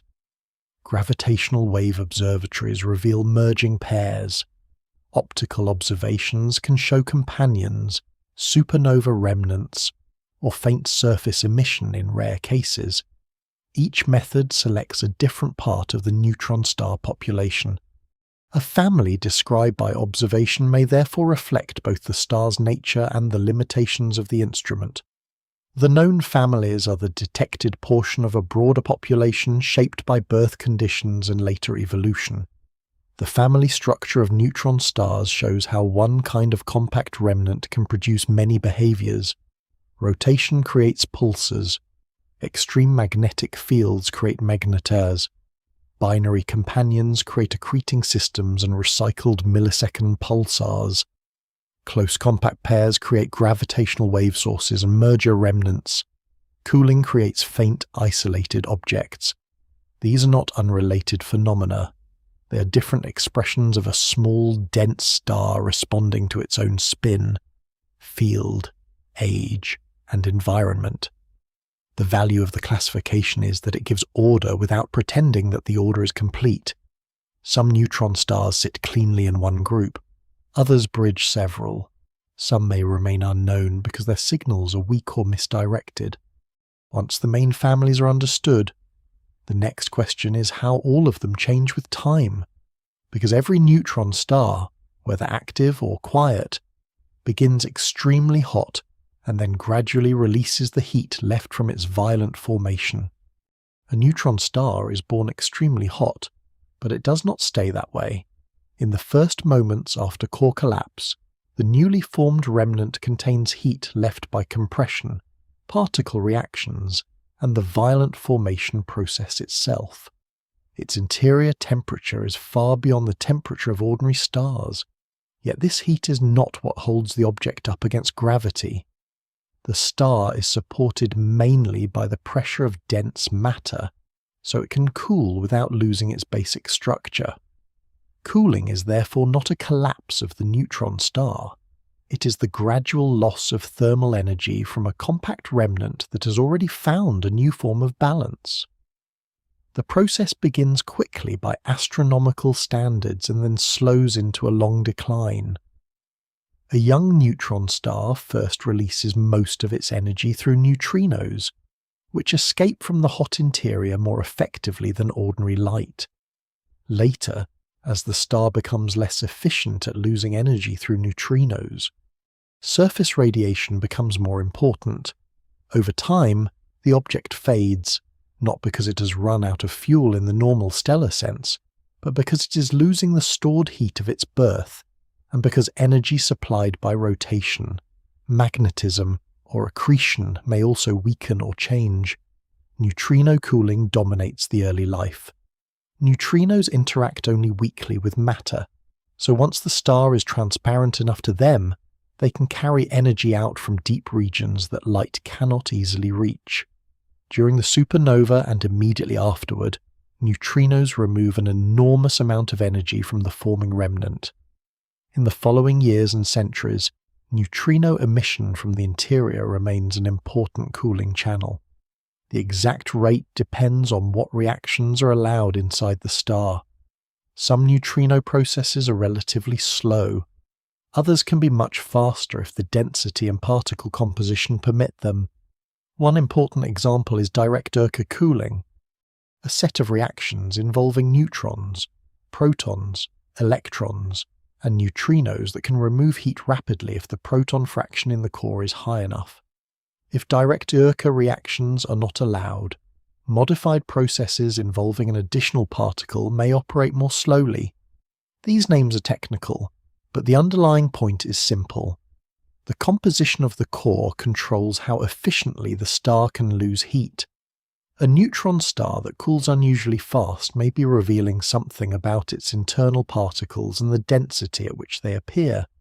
Superfluidity changes the cooling story further. In parts of the inner crust and core, neutrons may pair up and behave as a superfluid, while protons may form a superconducting component. When particles form pairs, some reactions that would normally release neutrinos can be suppressed because the available particle states are changed. At the same time, the formation and breaking of these pairs can create another source of neutrino emission during certain stages. This means superfluidity can both slow and temporarily enhance cooling, depending on temperature and depth. Observing a neutron star's temperature over time can therefore test not only whether the star is hot or cold, but how particles behave inside it.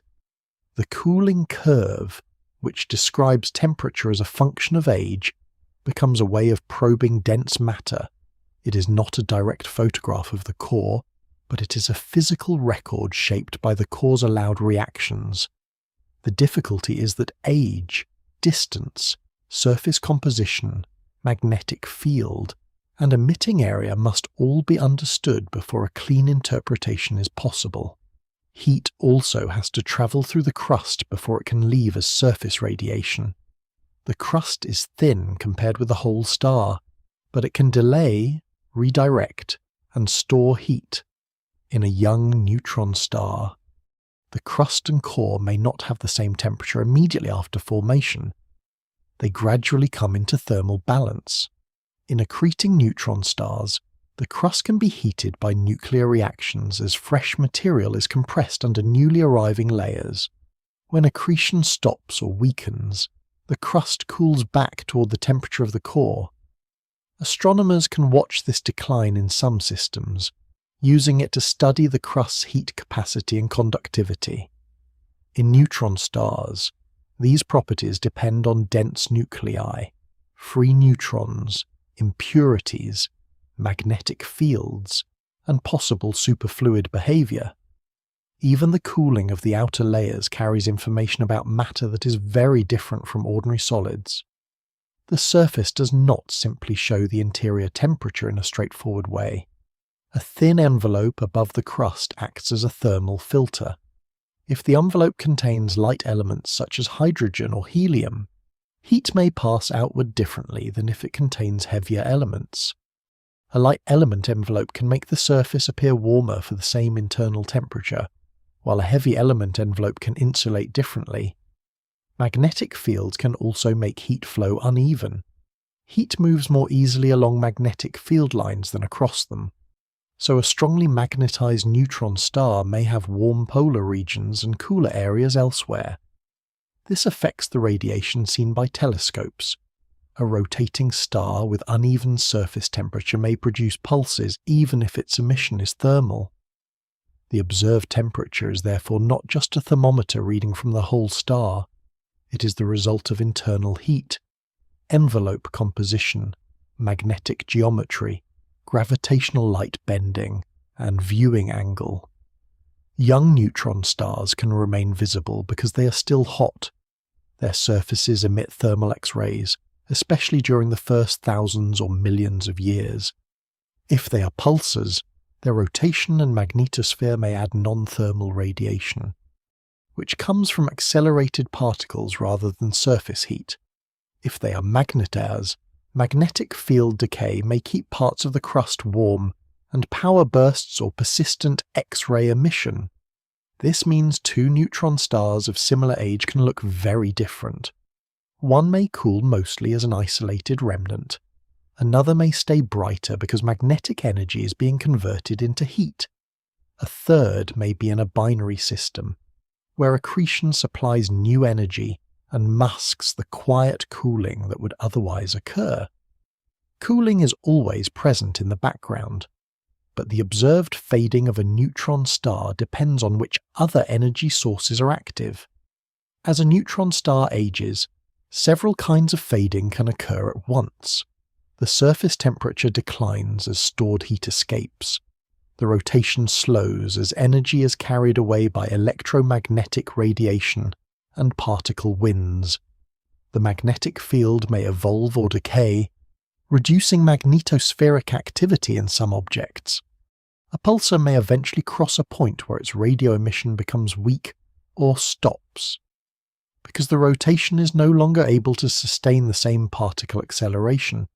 This is sometimes described as moving beyond the pulsar deathline, though the boundary is not perfectly sharp. The star itself is not dead in a physical sense. It remains a compact remnant with strong gravity and dense matter. It may simply no longer produce the signals that made it easy to detect. A fading neutron star can become almost invisible unless it has a companion, accretes material, or passes close enough for weak thermal emission to be found. In binary systems, cooling may be interrupted or hidden. Gas falling onto the neutron star releases gravitational energy, heats the surface, and can trigger nuclear burning in the accreted layer.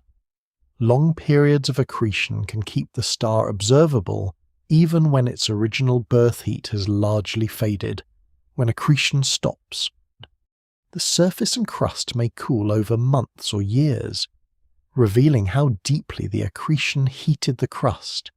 In older recycled pulsars, the star may have cooled long ago, but accretion has spun it up and changed its observational identity. Its thermal history continues, yet its most visible feature becomes rapid rotation rather than surface heat. These systems show that neutron star cooling is not a single clock that runs the same way for every object. Environment can reset appearances, add heat, or make the underlying thermal decline harder to see. The long-term future is quiet, without accretion, strong magnetic heating, or a favourable pulsar beam. An old neutron star becomes a cold, compact object moving through the galaxy. It may still contain the same extraordinary dense matter, but it radiates very little. Over very long times, its surface temperature falls until it is difficult to distinguish from the cold background of space. Its gravity remains, its internal structure remains, unless later events disturb it. Cooling does not make the neutron star ordinary. It makes it harder to find. The object passes from a bright early stage into a state where its most extreme properties are still present, but no longer strongly advertised by heat or pulses. The cooling of the neutron stars is therefore both a life history and a diagnostic tool. It traces how a newborn remnant loses energy, how neutrinos carry heat from the interior, how the crust and envelope regulate the surface, how magnetic fields create temperature patterns, and how other power sources can delay or disguise fading. The process is calm only in its long duration. Physically, it is governed by dense matter, quantum states, and particles escaping from regions that cannot be opened for direct study. A neutron star cools because it is no longer a fusion-powered star, but a compact remnant spending the heat left by collapse. As that heat leaves, the star becomes less visible. While the matter inside continues to hold itself against gravity, this leads naturally to the final boundary in its structure. How much mass dense matter can support before cooling? Rotation or magnetic field strength no longer matter as much as the simple inward pull of gravity. The maximum mass of a neutron star is one of the most important limits in astrophysics, because it marks the boundary between matter that can still resist gravity and matter that can no longer remain as a visible compact star. A neutron star may be extremely dense, but it is not infinitely strong. Its interior pressure comes from quantum effects, nuclear forces, and the behavior of particles packed close together. These sources of support can hold up a remnant only within a certain range.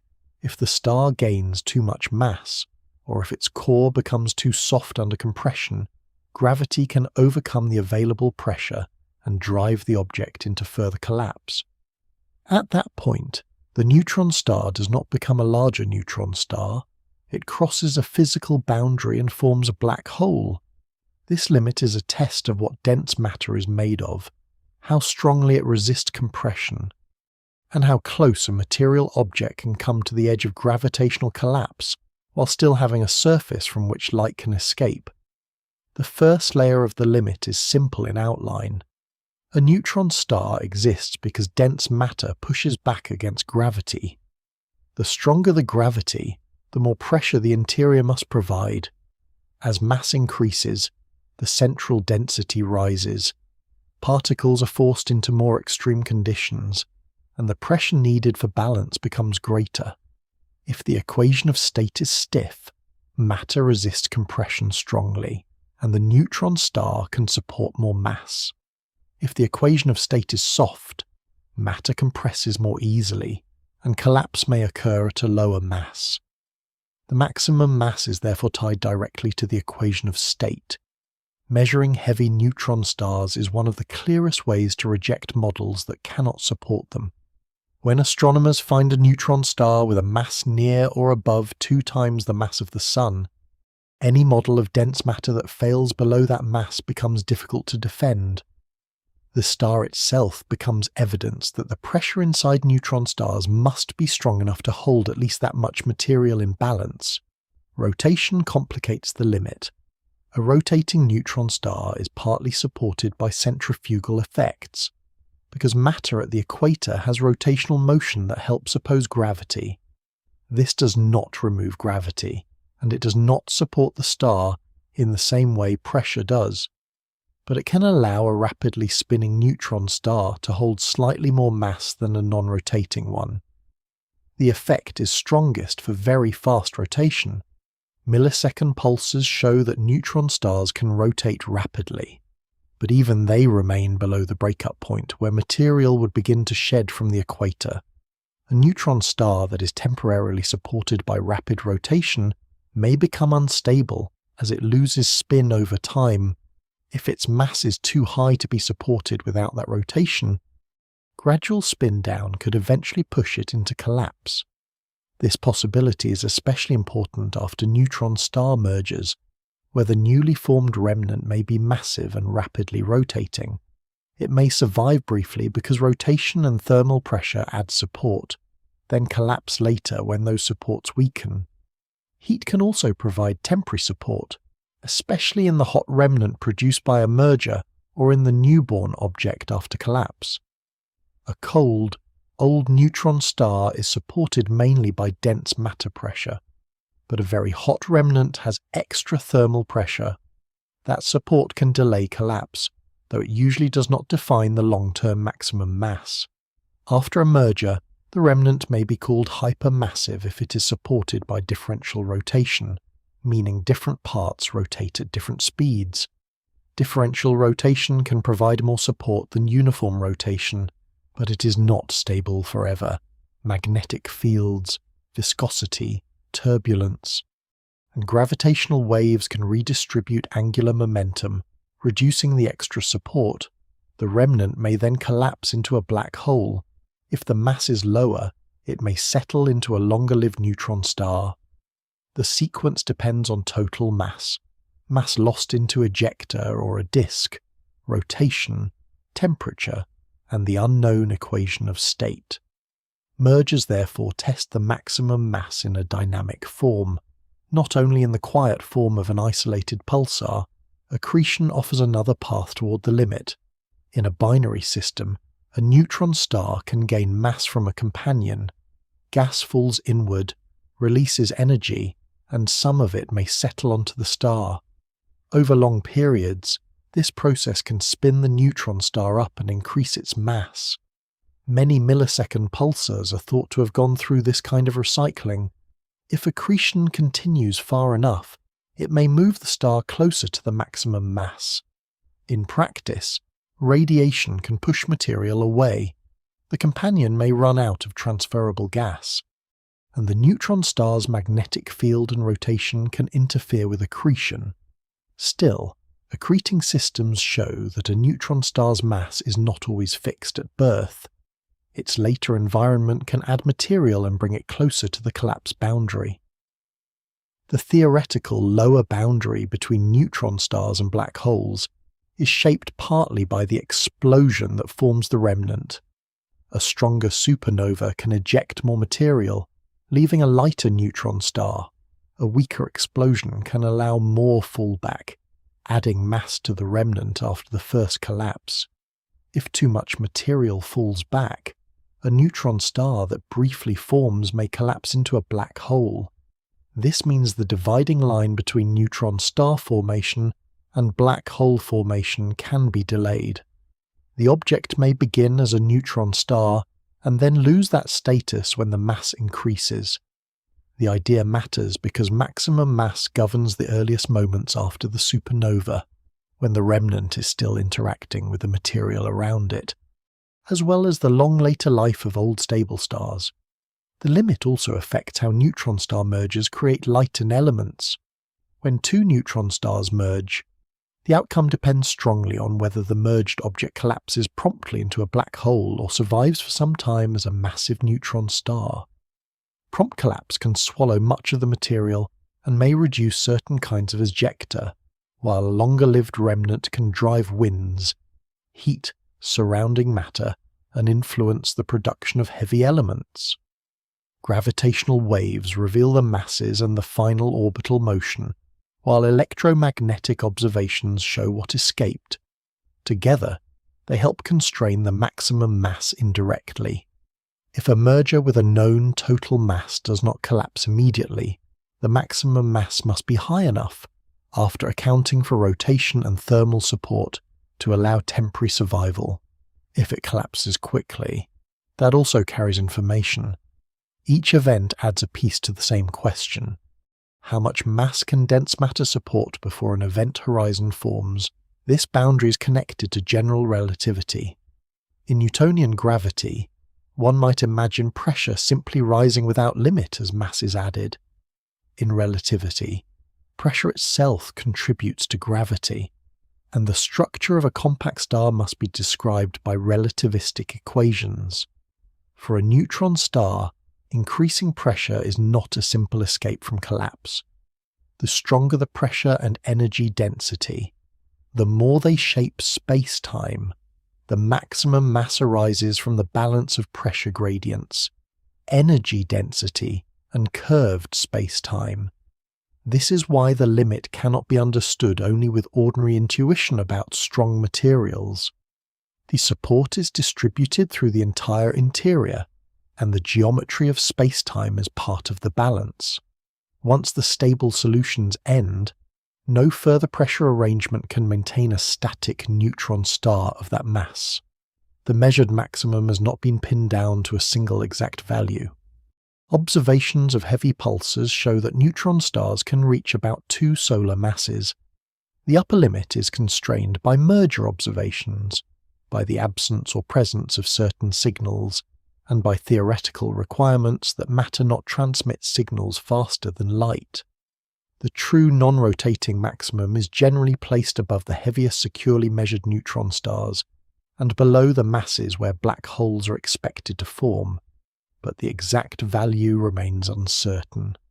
This uncertainty narrows the possible behavior of matter in the core. If future measurements find an even heavier neutron star, the equation of state must be stiff enough to support it. If future observations show that mergers collapse at lower masses than expected, that would push the allowed maximum downward.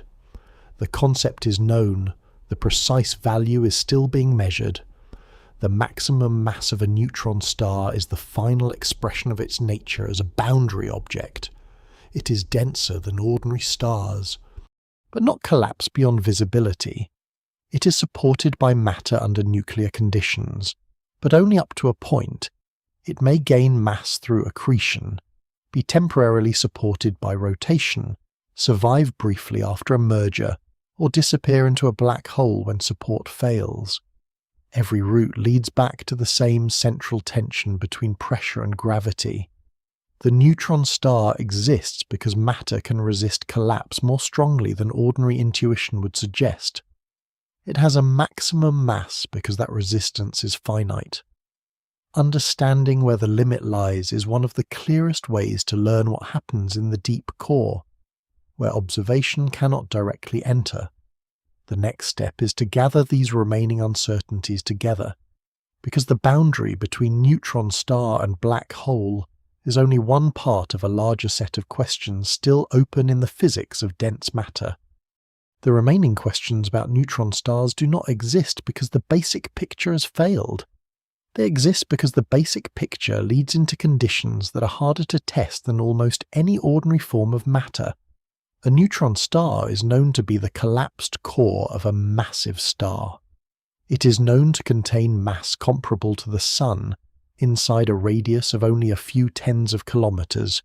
It is known to have strong gravity, rapid rotation in many cases, powerful magnetic fields in some cases, and interiors dominated by neutron-rich matter. These facts explain why neutron stars are compact, energetic, and scientifically valuable. Yet the deeper question remains open: what exactly happens to matter in the central core, where pressure may rise to several times the density inside atomic nuclei? The core controls the maximum mass, the radius, the cooling behavior, the response to rotation, and the outcome of mergers. The surface can be observed. The pulses can be timed.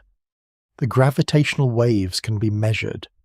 But the central matter itself must be inferred from these signs, because no telescope can look directly into the interior. The largest unresolved issue is the equation of state. This phrase means the relationship between pressure, density, temperature, and composition. For neutron stars, it asks how strongly matter pushes back when gravity compresses it beyond nuclear density. If the equation of state is stiff, the matter resists compression strongly, and neutron stars can be larger and support more mass. If it is soft, the matter compresses more easily, and the star may be smaller or collapse at a lower mass. Observations have already narrowed the possibilities. The existence of neutron stars with about twice the Sun's mass means the equation of state cannot be too soft at all densities. At the same time, measurements of radii and merger behavior suggest that matter cannot be arbitrarily stiff either. The allowed region lies between these constraints, and inside that region several possibilities remain. The difficulty is that the same external measurement can sometimes be explained by more than one internal model. A radius estimate, a pulse profile, or a merger signal can rule out some ideas, but it may not identify the true composition alone. The composition of the deepest core is the sharpest part of this uncertainty. In the outer core, the standard picture includes mostly neutrons, with some protons, electrons, and muons. At higher densities, the possibilities widen. Hyperons may appear, adding heavier relatives of protons and neutrons into the mixture. Meson condensates may form, changing the way pressure is carried. Deconfined quark matter may exist, allowing quarks to move through a region rather than remaining locked inside individual protons and neutrons. These ideas are not decorative speculation. They are attempts to describe the lowest energy state of matter when particles are forced into extreme conditions. The problem is that each new ingredient changes the pressure. Some additional particles can make the matter softer, which may conflict with heavy neutron stars unless other interactions restore enough support. Quark matter might appear only above a certain density, or it might exist in a mixed phase, or it might not appear in stable neutron stars at all. The evidence has not yet forced a single answer. That uncertainty also affects the boundary between neutron stars and black holes. If the equation of state is known, the maximum mass can be predicted more clearly. Without it, the maximum mass must be narrowed through observation. Heavy pulsars provide one side of the limit by proving what neutron stars can support. Mergers provide another side by showing what happens when two compact stars combine if a merger collapses quickly. At that suggests the remnant exceeded the supportable mass under those conditions. If it survives for a short time or longer, that implies extra support from rotation, heat, or a relatively high maximum mass. Interpreting these events is complicated because the remnant is hot, rotating, and often surrounded by a disk and ejected material. It is not the same as an old, cold, isolated neutron star. Still, each merger offers a test of dense matter under changing conditions. Gravitational waves have become especially important because they carry information that light alone cannot provide. As two neutron stars orbit each other, each star is slightly distorted by the other's gravity. The amount of distortion depends on compactness. A larger, less compact star deforms more easily. A smaller, more compact star resists distortion more strongly. This effect leaves a subtle imprint in the gravitational wave signal before the merger. After the merger, the signal and the associated light can suggest how much material escaped, whether a black hole formed promptly, and how long any massive remnant survived. These observations do not open the star, but they measure how dense matter behaves under tidal stress and violent collision. More events with clearer signals are needed before the remaining uncertainty can shrink much further. X-ray observations add another route. Some neutron stars have hotspots on their surfaces, and as they rotate, the brightness changes in a way shaped by the star's gravity and size. Strong gravity bends the light, so the pulse shape depends on mass and radius. With careful modelling, these pulse profiles can estimate compactness. Thermal emission from quiet neutron stars can also suggest surface area and temperature, though it depends on atmosphere composition, distance, magnetic field strength, and surface patterns. None of these measurements is simple. The signal from the surface passes through the atmosphere, is modified by magnetic fields, is bent by gravity, and is received across interstellar distance. The challenge is understanding each step between the surface and the detector well enough to turn the observation into a reliable measurement. Cooling remains another unresolved area because it depends on hidden particle reactions. Some neutron stars appear to cool in ways that may require superfluidity, enhanced neutrino emission, or special crust behavior. The presence of paired neutrons and superconducting protons changes the heat capacity and the allowed reactions. If direct neutrino processes occur in the core, cooling can be rapid. If they are blocked, cooling is slower. Magnetic field decay can add heat, especially in magnetars. Accretion can heat the crust from above and allow the crust's relaxation to be observed after accretion stops. These processes are understood in outline, but the exact cooling path of any one neutron star depends on mass, core composition, envelope material, field geometry, and age. A temperature measurement may therefore be a clue, but it is rarely a complete answer by itself. Magnetic fields carry their own open questions. Magnetars show that neutron stars can hold fields strong enough to power bursts and persistent high-energy emission, but the origin and long-term evolution of those fields are still not fully settled. Some may be amplified by rapid rotation during birth. Some may come from strongly magnetized stellar cores. Some may depend on internal dynamos or later rearrangement. Inside the star, superconductivity may alter how magnetic flux is stored and moved. In the crust, magnetic stress may build until the outer layers shift or the magnetosphere reconnects. The observations show bursts, flares, hot regions, spin changes, and X-ray emission. The exact internal chain that stores magnetic energy and releases it remains more difficult to map. Rotation also raises unanswered questions through pulsar glitches and timing noise. Sudden spin changes imply that parts of the interior can store angular momentum and then transfer it to the crust. Superfluid neutrons in the inner crust or core are likely involved. but the detailed coupling between superfluid matter, magnetic fields, crustal structure, and normal components is still debated. Each glitch is a small external sign of internal motion. The challenge is linking the observed change in spin to a unique physical mechanism inside matter that cannot be sampled directly. Even the population of neutron stars is not fully counted. Many are visible only if their beams point toward Earth, if they are hot enough, if they accrete from companions, or if they merge within reach of detectors. Others may be old, cold, quiet, and nearly invisible. This observational bias affects estimates of how many neutron stars exist, how their magnetic fields evolve, how many become magnetars, how many are born in binaries, and how often mergers occur. The known sample is large enough to reveal families, but not complete enough to remove every uncertainty in birth conditions and long-term evolution.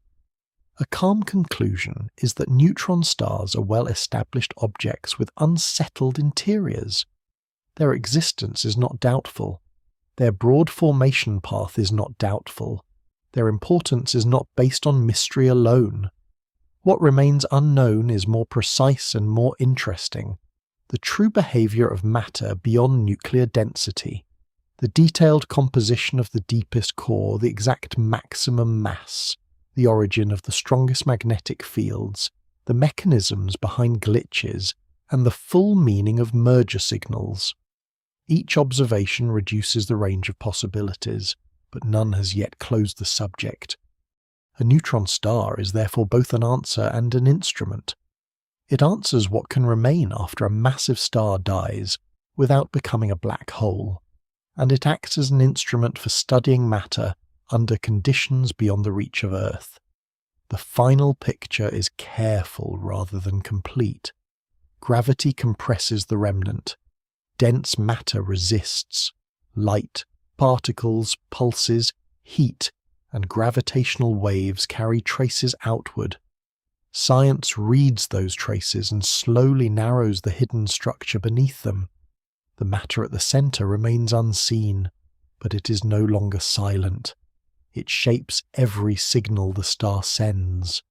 In the end, a neutron star remains one of the clearest examples of how a simple outcome can hold an unfinished science inside it. A massive star loses the balance that once held its core open. Gravity compresses the remaining matter, the outer layers are expelled, and a compact remnant is left behind, small in radius but immense in mass. From that point onward, the object carries several stories at once. Its surface shows the strength of gravity. Its pulses reveal rotation and magnetic geometry. Its heat records the slow loss of energy from birth. Its bursts and flares show that magnetic fields can store and release power across the crust and the surrounding plasma. Its mergers send gravitational waves through space, carrying information about how dense matter bends, stretches, and finally gives way.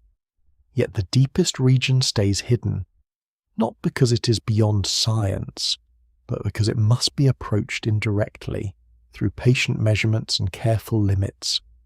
The importance of neutron stars is therefore not only that they are extreme, it is that their extremity is measurable. They are not pure darkness, and they are not ordinary stars.